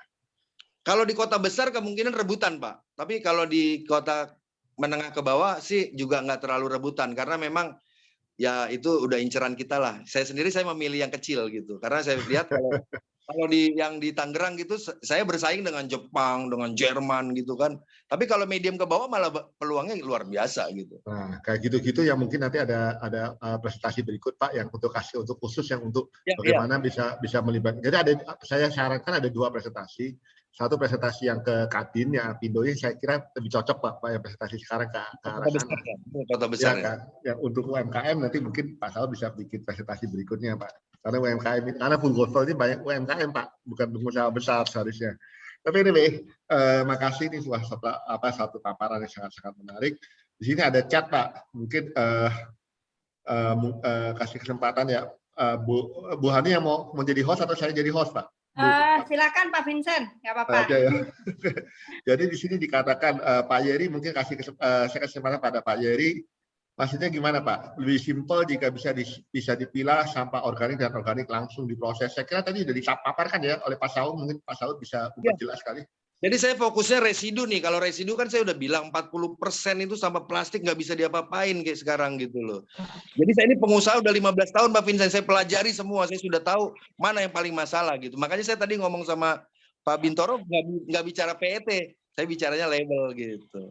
Kira-kira. Oke, Pak Yeri mungkin ada mau kasih tambahan sedikit Pak Yeri, silakan Pak. Ya siap, selamat malam Pak. Perkenalkan diri Pak Yeri, perkenalkan diri, soalnya saya nggak kenal Pak. Pak Yeri Pak dari Vincent, apa dari? Pak Ketum, saya Yeri dari Timika Papua. Saya juga bekerja di area Freeport. Kebetulan saya lagi antri mau ngambil ampas tahu nih sambil kita dengerin meeting ini. Karena saya sekalipun saya kerja di area Freeport, tapi saya banyak kreasi di rumah. Beternak ya, ikan, ayam, babi dan bebek ada di sana. Sampah pun saya tidak pernah buang di kali. Sementara saya tinggal di pinggiran kali. Sampah bagaimana kita olah menjadi sebuah barang yang berharga, menjadi sebuah hal yang bernilai. Saya terima kasih ketika saya bergabung dengan APSI, Pak Saud, Pak Ketum, Pak Vincent juga terima kasih sudah masuk malam ini. Luar biasa, saya kira ini hal yang paling penting. Tadi saya baru share tentang ketika tadi kebetulan laptop saya rusak. Jadi saya tanya sama anak buah saya, itu di mana sih mau dapat baterai laptop Dell dari Freeport ya? Katanya di sana komandan. Saya cek kemudian saya langsung foto itu. Saya kirim ke grup kan tadi. Saya bilang ini peluang ini buat gitu kan. Saya share di grup gitu kan. Jadi itu sedikit hal yang saya rasa mungkin ini adalah sebuah peluang. Pak Ketum, Pak Vincent, terima kasih. Ibu sebagai admin tadi ya. Kita segera meeting one on one. Saya yakin kita bisa ajukan ke Freeport yang danain Pak Yeri yang oke, siap-siap ya, one on one kita meeting. Freeport yang akan dengan CSR mereka. Siap Pak Ketum. Makanya saya tanya kira-kira syarat kajian udah kita pegang bagus semua ya. Sekarang tinggal bagaimana punya orang yang kuat di lapangan, orang lokal. Nah, saya butuh nih orang-orang lokal seperti Pak Yeri ini. Di mana di Freeport ya? Timika ya. Ya, Timika, saya punya orang dalam. Segera kalau bisa, segera hubungi kepala dinas salahnya untuk kita meeting, itu aja pesan saya. Hubungi kepala dinas salahnya dengan APSI gitu ya. Ya, izin Pak Ketum. Tentunya dari Freeport mereka akan bertanya, izinnya mana kan gitu kan. Makanya saya tanya. Saya punya PT, punya CV. Nanti bisa japri saya terkait dengan legalitas yang diperlukan. Ya, siap Ibu hormat. Ada Freeport itu. Nanti Pak Luhut kita tinggal WA aja. Siap. Itu lain, B3-nya yang lain lagi. B3 yang lain barang saya sudah dikirim untuk sampelnya sudah kirim sampai di Cina sama Singapura. Oke. Ya, tapi itu nanti belakangan. Yang penting kita ini dulu. Karena bukan cuma hal ini saja, ada beberapa sampel daripada limbah ini di Freeport bukan cuma sedikit, Pak. Makanya Freeport ini segera kita meeting one on one ya. Kita diskusi. Ya. Sip. Kalau memang mereka Freeport bersedia memanggil Pak Ketum dengan ahli bagian itu ya kita nanti ada orang dalam gampang. Oke. Terima kasih Pak Yeri, luar biasa. Ya, lanjut Pak Ketum. Kali pertama ya, Pak Vincent, Tuhan berkati. Tuhan berkati Pak. Berkati. Oke, ini ada satu pertanyaan berikutnya dari Pak Liki. Pak Liki dari Shanghai, mungkin Pak Saud kenal lah satu chapter. Dia mau tanya investasi satu lain berapa? Maksudnya gimana Pak Liki? Pak Liki tanya begini, Bapak mau invest itu gimana nih Pak? Coba Pak Liki sampaikan. Saya kalau untuk 100 ton per hari itu kira-kira kalau ideal nih bicara yang agak mewah gitu ya. Itu 10 miliar lah. Dengan hangar yang lumayan gitu ya. Tapi kalau bicara yang minimalis 7 miliar gitu.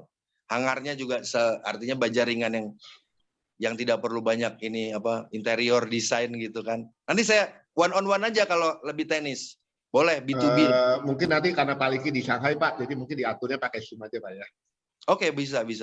Nanti saya ada kajian finansialnya dan saya juga nggak mungkin buka di sini semua. Saya hanya khusus BHI 07 lah ya kan Pak Saud. tapi bukan di acara ini kan Pak Domi. Yang saya kasih tahu akan jadi mitra saya juga nggak mau cuma ngasih tahu peluang terus saya ditinggal begitu aja. Maksud saya kalau bisa saya ada bagian di dalamnya gitu loh. Iya kan saya sudah riset ini sangat lama Pak Vincent, bertahun-tahun gitu. Saya habiskan biaya banyak gitu. Ya, thank you. Biar terciduk ya Bang Saud ya. Nanti juga mungkin Pak Saud nanti mungkin juga bisa juga deh terkait dengan ada salah satu program yang saya juga lagi coba kembangkan. Nanti mungkin bisa bareng-bareng lagi ngobrol. Makanya saya bilang bikin sesi khusus untuk BHI 07 privat, sesi privat. Oke, boleh. BNI 07 ya. Oke, siap. Oke. Soalnya Pak Domi ini, by the way Pak Saud, Pak Domi ini ternyata sudah dapat tugas ke amanah ke Ambon Pak. Oh boleh, iya Ambon, boleh. Dia udah dapat amanah. Boleh saya tambah sedikit. Saya teknologi sudah oke, jadi saya sudah punya ya istilahnya permesinannya semua sudah ada lah ya, udah. Dan saya punya direktur teknik yang memang yang jagoan bikin ini. Saya punya direktur teknik yang makanya nanti ketika meeting one on one atau B2B, saya hadirkan direksi saya semua gitu. Kalau sekarang saya hanya mengajak dulu supaya terangsang bagaimana kita menghabiskan sampah di daerah-daerah. Saya juga yang kecil-kecil juga berharap teman-teman di Kupang atau kemarin ada yang di mana tuh di Nusa Tenggara Timur, ayo kita gagas gitu. Nah contoh dengan Bro Yeri nih, walaupun nggak banyak di Timika, tapi saya kira ini perlu juga jadi kita olah di sana, apalagi ada Freeport ya kan, mantap. Sebenarnya banyak sih Bang. Iya, jadi kita gini. Banyak, tapi kalau kita nggak ada orang lokalnya juga susah, karena kan itu hubungannya dengan pemerintah daerah, dengan masyarakat. Nah, saya nggak mungkin kan tiba-tiba ke Freeport begitu aja, paling cuma kunjungan doang. Kalau tinggal ya harus yang orang lokal, jadi saya butuh mitra lokal yang banyak nanti, gitu. Jadi saya berharap saya akan fokus di pendanaan, jadi contoh saya akan cari uang berapa 1 triliun, ayo kita kerjain nih bareng-bareng gitu loh.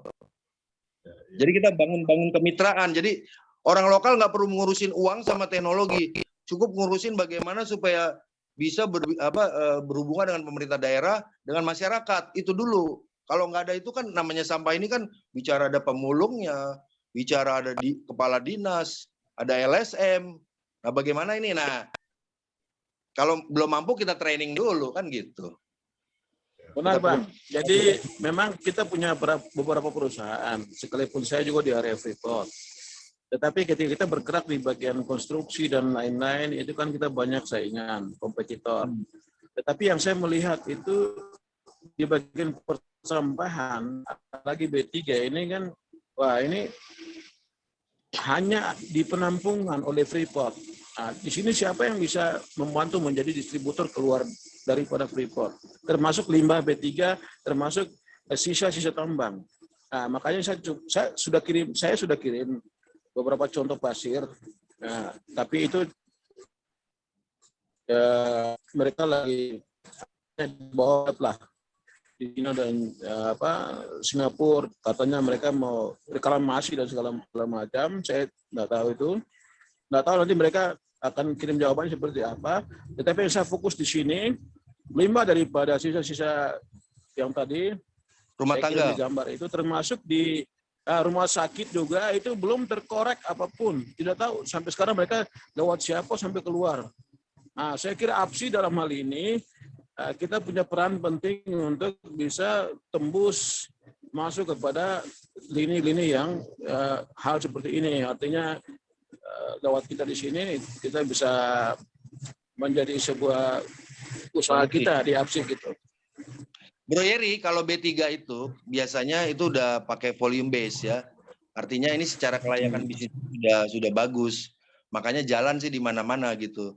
Tapi kalau sampah ini masih belum banyak yang bisa dobrak gitu. Jadi contohnya kemarin kita adakan event kan Deputi bilang tidak layak secara ekonomi gitu. Nah ini yang sekarang peluang besar karena banyak orang belum mampu. Tapi kalau B3 itu Freeport itu loh sudah ada partnernya. Berarti kita mau bersaing sekarang sama yang sudah ada. Itu perlu energi lebih besar. Nah kalau kita berbicara yang belum ada yang mampu, itu energinya lebih rendah kita keluarkan. Kita sudah bisa menang gitu loh. Nanti kita diskusikan. Oke, Pak Ketum. Yang belum ada apa tadi? Ngolah sampah rumah tangga. Dan di Freeport itu sampah rumah tangganya gede karena dia punya karyawan yang banyak, perumahannya besar. Jadi dia wajib ngolah sampahnya gitu. Jangan sampai TPA lagi. Apa ya? Itu peluang luar biasa gitu loh. Segera kita meeting. Baik, saya kira kalau Pak Ketum, saya kira gini, saya juga di area situ. Mereka di area Freeport, perumahan Freeport itu sudah disediakan ada sebuah perusahaan yang mengambil sampahnya dari masing-masing rumah kemudian dibuang, tetapi dibuang di tempat yang ya dumping kan, dumping. Ya di area Freeport juga. Iya, di area Freeport juga. Iya. Jadi intinya belum nanti kita itu yang legal ya kita harus segera tangkap itu peluang banget, peluang lah itu, peluang luar biasa itu.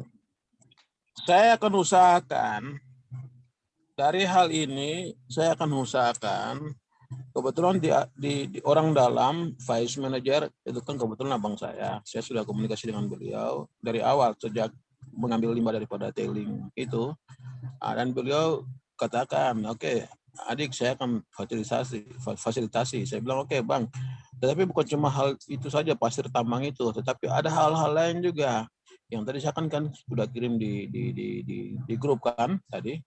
Nah, makanya saya ingin saya share ke grup tadi kira-kira apa sih izinnya kan di grup tadi.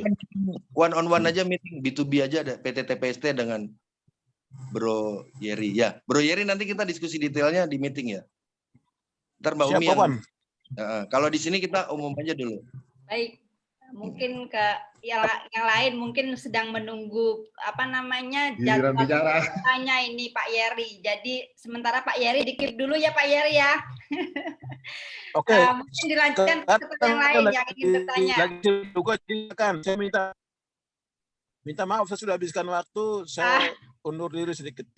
Ya, nanti kita Bro Yeri lagi diatur waktunya ya sama Umi. Ya, oke, nanti diatur waktunya supaya bisa.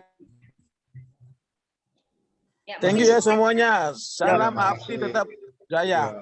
Salam.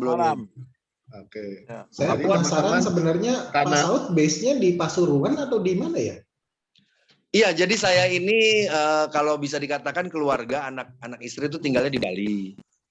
Nah sekarang ini karena saya lagi proses kerjasama dengan Pemda, saya banyak di Pasuruan. Jadi saya kebetulan punya pabrik, punya rumah di sini, ya sudah punya aset dan sekarang kan proses kerjasama, makanya tadinya banyak di Bali, sekarang banyak di Pasuruan. Sorry, saya potong dulu. Ini kan karena ada Bang Yeri dari Papua, sekarang udah jam 11 malam. Saya izin dokumentasi dulu ya. Oh ya. Tapi biar kalau ada yang mau live, karena Bang Yeri kan ada di Papua, sekarang udah jam 11. Jadi paling enggak bisa capek, bisa live duluan. Silakan kita nyalain fotonya dulu. Boleh dinyalakan kameranya masing-masing biar ketahuan mana yang bobo, mana yang masih melek. Mas Domi ada Ini aja. resiko kalau kita online kita nggak tahu siapa yang tidur ya kan? Iya. Benar-benar. Boleh ya, boleh tolong dinyalakan untuk dokumentasi sebentar. Saya akan ambil, masih ada beberapa orang. Pak Mana nih? Oke ya. Mas Aswar Anas bisa dibuka Mas videonya. Kita ambil dokumentasi dulu. Boleh. Pak Andi Febri, Pak Budi. Nah kan ketahuan ada yang tidur aja. Atau bukan tidur, ada yang 2 Zoom. Ada yang 2 Zoom, 3 Zoom. Satu pakai gadget, satu pakai laptop, satu lagi pakai apa? Entah udah berderet 3 dia. Iya. Oke.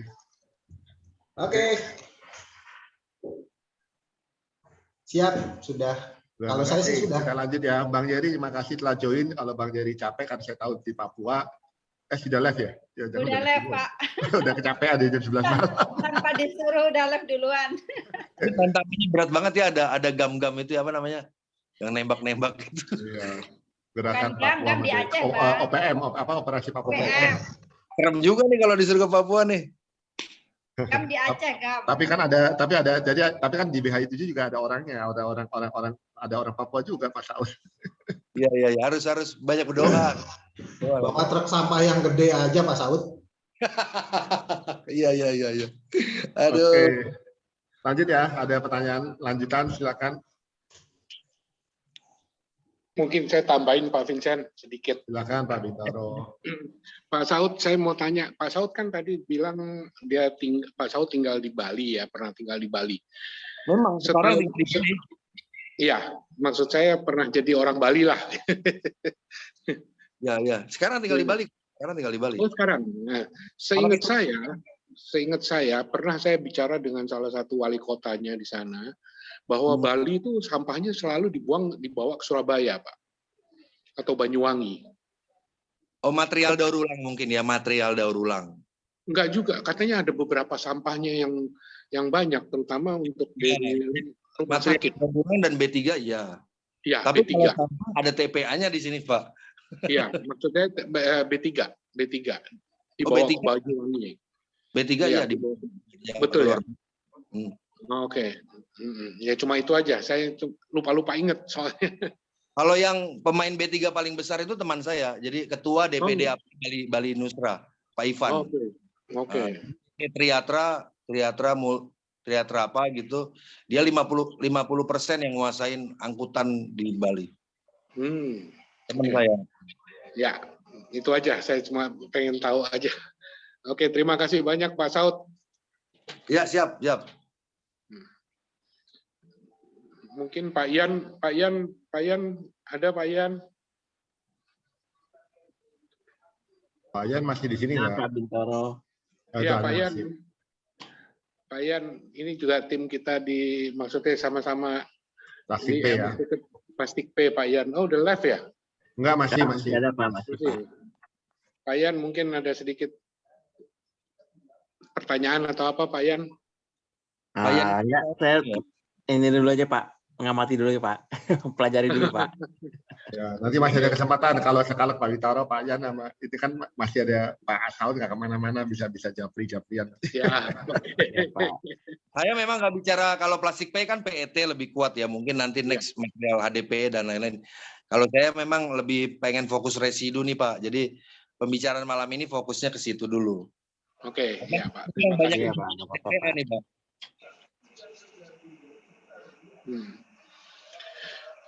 Oke, ada yang lain mungkin kita diskusi nanti kan ada program kerjanya. Jadi gini, ya, jadi teman-teman program kerja. Program kerjanya itu silakan di follow up masing-masing lah ya. Jadi istilahnya kita nih hari ini diskusi untuk broaden our mindset, kita jadi melihat apa namanya teknologi baru atau paradigma baru, itu yang saya ingin berikan, itu aja sih, wawasan lah. Ada silakan yang lain mungkin Pak Arif ada mau sampaikan pandangannya mungkin. Memang ingin tertarik lebih jauh, nanti bisa one on one. Nanti dijadwalkan sama Umi. Artinya mungkin gini aja, Bumi kalau boleh cantumkan nomor teleponnya Pak, Bu. Kalau nggak disuruh ngomong mana terus orangnya bingung mau hubungi siapa gitu. Berapa gitu. Dicantumkan di chat. WA kamu. Dicantumkan di chat WA-nya. Ya, gitu aja. Ya, gitu aja. Ada yang tertarik nih di daerah nih, Pin. Ada ya? Pin. Kenapa? Gimana, Mike? Pin. Ya, ada yang tertarik di daerah? Ada ya. Ya makanya nanti kan kalau yang tertarik daerah nanti langsung hubungin lu aja ya. Ya hubungi saya atau langsung kan kalau di grup lah, lu kan juga di chapter. Kalau di chapter kan ada Pak Saud ya bisa langsung. Ya, nomor saya udah saya sharekan nanti. Oh iya, nomornya Pak Saud nih nanti. Ini ada yang mau nih Pak dari Morowali. Satu komunitas. Morowali Sulawesi Selatan ya? Morowali, Sulawesi ya. Iya. Sulawesi Tengah. Tengah benar. Sulawesi Tengah, oke, sip. Oke, bisa. Kayaknya pernah ke sana deh, Bang. Ya, nanti hubungin Pak Saud ya, langsung ya? Atau hubungin siapa nanti? Langsung aja ke Pak Saud. Kadisnya. Atau ke Umi bisa juga, artinya. Kadisnya hubungi Pak Saud ya? Iya, boleh. Nanti saya kasih nomornya Pak Saud ya ke Kadisnya ya. Mantap, sip. Nah, saya butuh Pak Kadis. Jadi gini, saya sekarang punya program nih saya kasih tahu dulu ya. Saya punya program itu DID dan FS itu kita ada yang mau membiayai. Ya, ada yang membiayai. Jadi saya butuh ketemu kepala dinasnya. Jadi nanti benar-benar ini kita memang banyak dukungan lah. Iya, nanti kepala dinasnya Pak Umar langsung hubungi Bapak. Saya tunggu kepala dinas. Oke. Terima kasih banyak. Oke. Ya. Ada yang lain? Itu aja dulu, jadi dihubungkan ke kepala dinas. Nah, nanti kita diskusi, nanti kita cek di lapangan gitu. Oke. Nanti saya kasih nomornya Bapak ya. Terima kasih banyak Pak ya. Kadisnya ya. Ya. Pak Saud, boleh saya tanya Pak Saud? Baik, dengan siapa ya ini ya? Siap. Arif dari Surabaya. P3 saya ngomong tadi Pak Saud. Arif teman kita ini udah lama ya. Iya, selamat malam semuanya. Pak Saud, saya cuma tadi tertarik dengan videonya, biar singkat tapi suaranya cukup berisik. Nah, itu namanya mesin ya, begitulah. Ya, tapi ingin saya tanyakan itu spesifikasi, Pak. Jadi kalau hasil produk itu kan mestinya di lab kan ya. Kalau ada labnya, datanya, spesifikasi dan tadi udah disebutkan sama Pak Saud, cocok untuk dipakai di perusahaan A maupun B maupun arahnya ke PLTU yang digrati tadi ya. Nah itu yang pertama pertanyaan saya untuk spesifikasi produknya. Nah yang kedua untuk Pak Vincent nih, kalau di perusahaan-perusahaan itu kan biasanya ada CSR ya, dana CSR yang mungkin bisa dialokasikan untuk kepentingan pengelolaan sampah. Nah, apakah kira-kira di komunitas atau teman-teman pengusaha CSR itu sudah tepat guna atau tepat sasaran atau belum ya? Karena setahu saya saat ini CSR yang betul-betul bisa direalisasikan itu hanya perusahaan-perusahaan besar atau perusahaan tambang. Yang perusahaan-perusahaan lain saya belum melihat CSR itu bisa berwujud. Atau kalau memang perusahaannya kecil, dengan dana CSR kecil mungkin bisa dikolektif gitu dalam satu kawasan industri atau bagaimana. Nah itu gimana kira-kira Pak Vincent, menurut Pak Vincent untuk pengelolaan dana CSR itu, karena selama ini juga banyak disalahgunakan atau banyak yang perusahaan belum mengalokasikan, kira-kira gitu. Mungkin itu aja dua dari saya pertanyaan. Makasih. Pak Saud dulu, Pak Saud, silakan Pak Saud. Ya, memang kalau saya juga belum pernah, saya baru nerima dana CSR ya baru tahun lalu ya. Kita belum tahu banyak nih. Tapi setahu saya memang ya. Dan harapan saya sih nanti bisa membantu kita juga dalam arti mengumpulkan teman-teman yang packaging lah ya. Packaging kita ngumpul. Kalau perlu nggak usah juga grant, Pak. Cukup dengan arisan aja, kita investasi jangka menengah lah, 5 tahun atau 10 tahun gitu. Jadi harapan atau jangka panjang. Jadi uang itu nanti kembali juga gitu. Daripada kita ngasih grant juga nanti habis begitu aja ke proyek-proyek nggak jelas. Mendingan orang-orang yang memang punya kapabilitas dan punya kapasitas, dia bisa ngurangin sampah, nah kerjasama dalam bentuk kayak begitu gitu. Mungkin menurut saya seperti itu. Jadi artinya ini peluang Pak Vincent daripada kita ngumpulin sumbangan-sumbangan gitu, mendingan jadi bentuk usaha, dan usaha itu bisa dikembangkan jadi bisa kembali lagi uangnya gitu untuk membantu yang lain. Jadi uang itu nggak habis. Jadi kalau kayak Pak Luhut kemarin kan dirikan perusahaan CSR tuh perusahaan yang untuk PCR tuh. Jadi Pak, secara bisnis sehingga dia tidak perlu lagi di donasi melulu gitu loh. Jadi itu maksudnya. Jadi artinya dibangun secara profesional kerjanya, jadi bisa menyelesaikan masalah, tapi juga nggak terus minta sumbangan gitu loh. Itu tujuannya menurut saya. Ya. Kalau saya tambah sedikit ya, bahwa mungkin teman-teman mesti ingat bahwa perusahaan itu nggak semuanya sudah mampu, sudah stabil untuk bisa ke arah sana. Setahu saya kan soalnya ada perusahaan yang dari kecil sampai besar. Kalau perusahaan kecil itu tuh lebih cenderung untuk memberikan CSR untuk melindungi kepentingannya, atau sebagai bagian daripada bisnis proses. Ya kan, misalnya contohnya untuk misalnya di pabrik saya kan masih kecil juga relatif ya.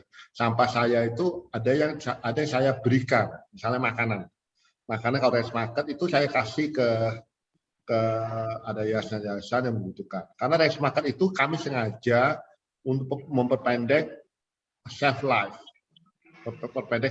daripada yang di masa kadaluarsanya misalnya 3 bulan. Kami sengaja setengah minggu sebelum 3 bulan berlalu itu kami sudah berikan pada itu. Contohnya kayak gitu. Jadi seperti shifting responsibility ke tempat lain gitu Pak Arif.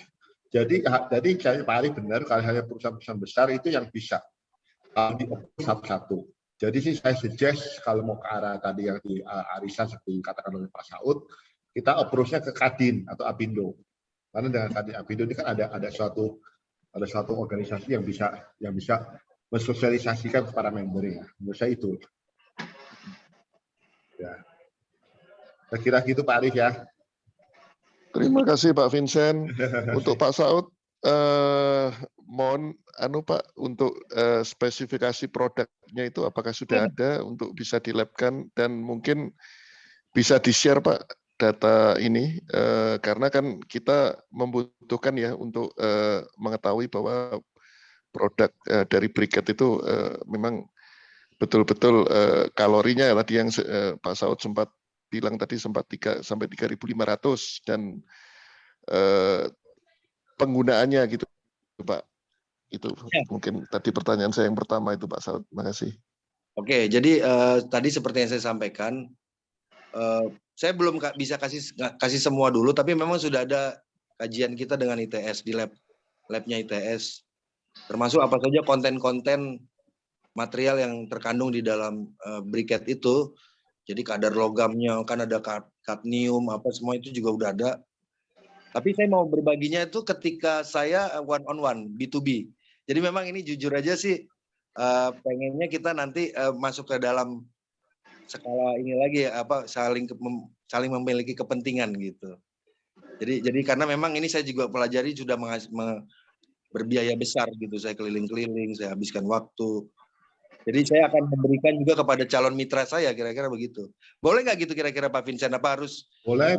Saya kira lebih baik begitu. Belum open ya, saya belum open, benar-benar open. Ini jadi yang bisa nanti kayak Windows, bisa dibajak begitu aja. Jadi ini kira-kira. Kalau menurut saya jangan di open sekarang.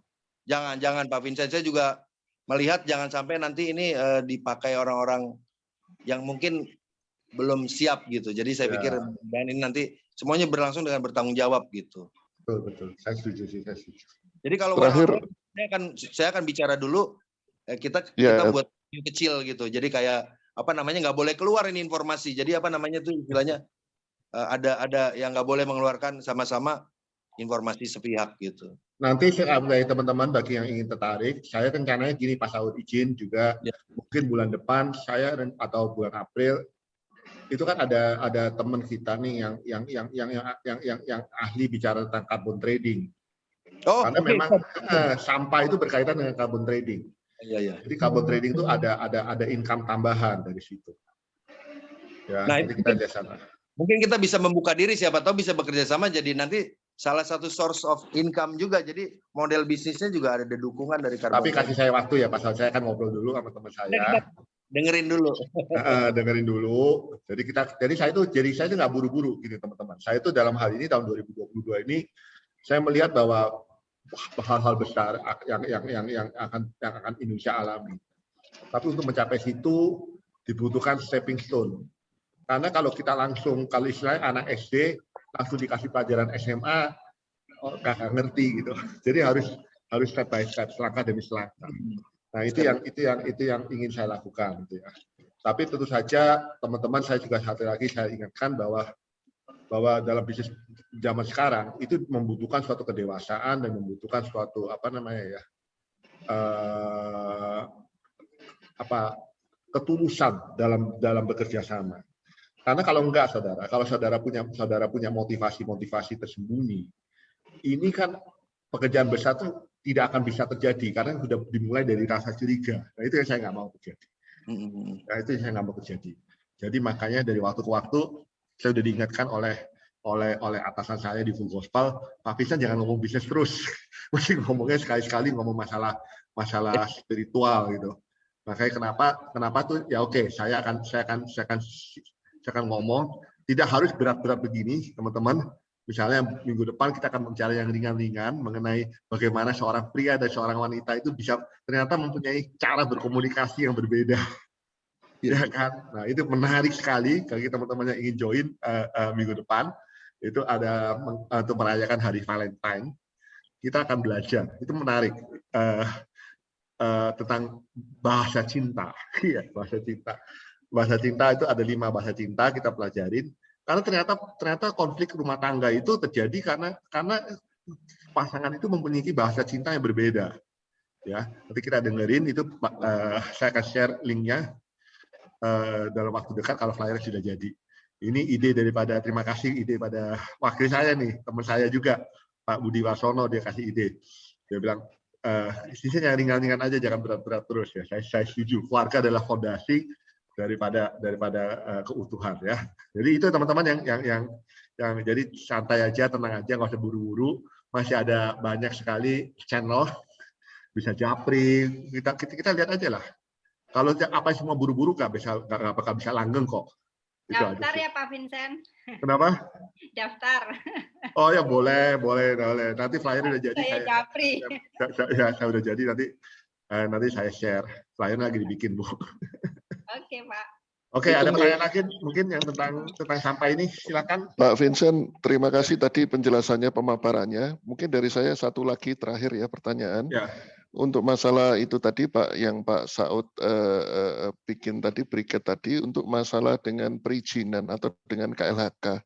Kira-kira mungkin dikasih gambaran dikit aja Pak Saud, apakah termasuk di kategori yang mana dan perizinan yang mana? Karena semoga apa yang diimpikan juga didukung oleh KLH. Kira-kira begitu Pak. Kalau masalah bisnisnya tadi, sementara dikip buat saya nggak masalah sih. Ya itu aja, terima kasih. Oh iya, karena saya ketua asosiasi ini, saya nggak mungkin melangkah itu, tentu mencoba-coba gitu ya. Makanya juga sebelumnya tentu kita sudah ada hubungan lah dengan kementerian terkait, terutama Kementerian Lingkungan Hidup. Ya kita sudah ada diskusinya dengan, bahkan juga dengan kementerian apa itu yang ketuanya, ketua umum P3 itu siapa? Ketua umum P3 Kementerian Bappenas. Bappenas. Sudah, saya dengan Kementerian Bappenas sudah diskusi, dan kita sudah. Jadi gini, pengolahan sampah ini nggak bisa kita mau cari sempurna. Di mana cari sempurna itu ya? Saya juga bingung. Jadi memang kalau ada sampah yang tadinya gunung, lalu kita habisin, ada efek sampingnya sedikit. Ya itu lebih bagus. Setelah kita kaji jauh lebih bagus dibandingkan sampah itu menggunung gitu loh. Itu biaya, itu bau. Ya, jadi setelah kita kaji nggak ada yang sempurna. Tapi mana yang plusnya paling banyak? Kira-kira begitu. Nanti saya akan diskusikan. Ada kajian-kajiannya sudah saya hasilkan. Dan itu calon mitra aja saya kasih. Jadi artinya itu senjata-senjata kita di daerah. Iya. Jadi kira-kira ada sudah disetujui. Jadi sekarang itu pemerintah itu memberikan keluasan bagaimana supaya sampah ini terangkut di seluruh wilayah Indonesia, bagaimana supaya nggak ketumpuk.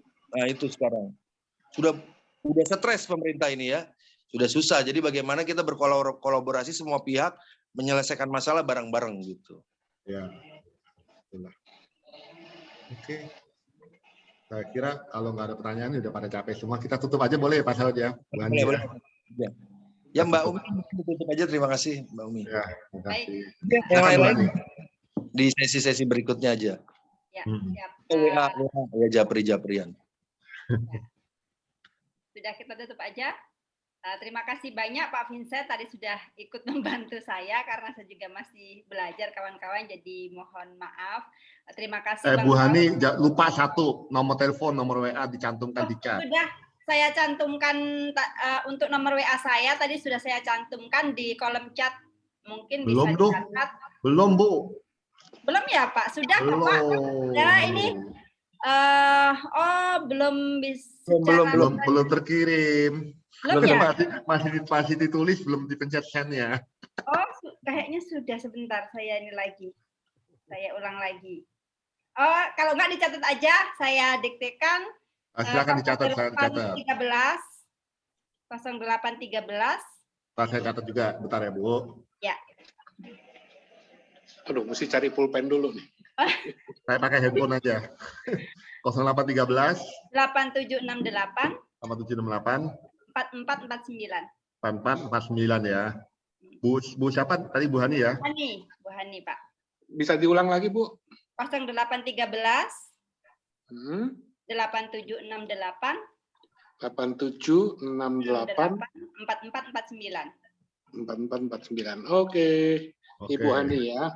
Ibu Hani. Baik, terima kasih banyak Pak Vincent sudah Sekali lagi terima kasih sudah membantu, terima kasih Bang Saud, terima kasih kawan-kawan semua yang sudah bersedia hadir dalam kegiatan webinar kita. Mudah-mudahan ke depan masih ada kegiatan yang bisa dikerjasamakan dengan FGB MFI sehingga terkait dengan masalah persampahan kita akan lebih banyak memberikan dampak untuk negara kita supaya lebih bersih lagi. Terima kasih banyak. Kita tutup dengan doa ya, kita tutup dengan doa ya, saya tutup dengan doa boleh ya. Dengan doa dulu. Ya, kita tutup dengan doa saudara agama dan masing-masing. Saya pimpin dalam agama Kristen. Ya. Tuhan suka, selamat malam Tuhan Yesus. Terima kasih atas pada hari ini. Suatu anugerah ya Tuhan kami boleh bekerja ya Tuhan. Bekerja untuk membantu bersama-sama melihat suatu menyelesaikan, memberikan solusi permasalahan yang ada di bangsa ini. Tuhan, kami percaya Tuhan. Hanya melalui kolaborasi, hanya untuk dengan membuang ego ya Tuhan, kita bisa bekerja sama. Kebinekaan itu adalah suatu keniscayaan.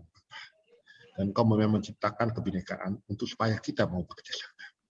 Biarlah Engkau mau murnikan hati kami, supaya kami bisa bekerja sama untuk kepentingan bangsa ini. Kasih Tuhan. Kalau kami istirahat, kau sertai istirahat kami supaya besok bisa beraktivitas kembali. Memuliakan nama. Dalam Yesus Kristus sudah syukur. Amin.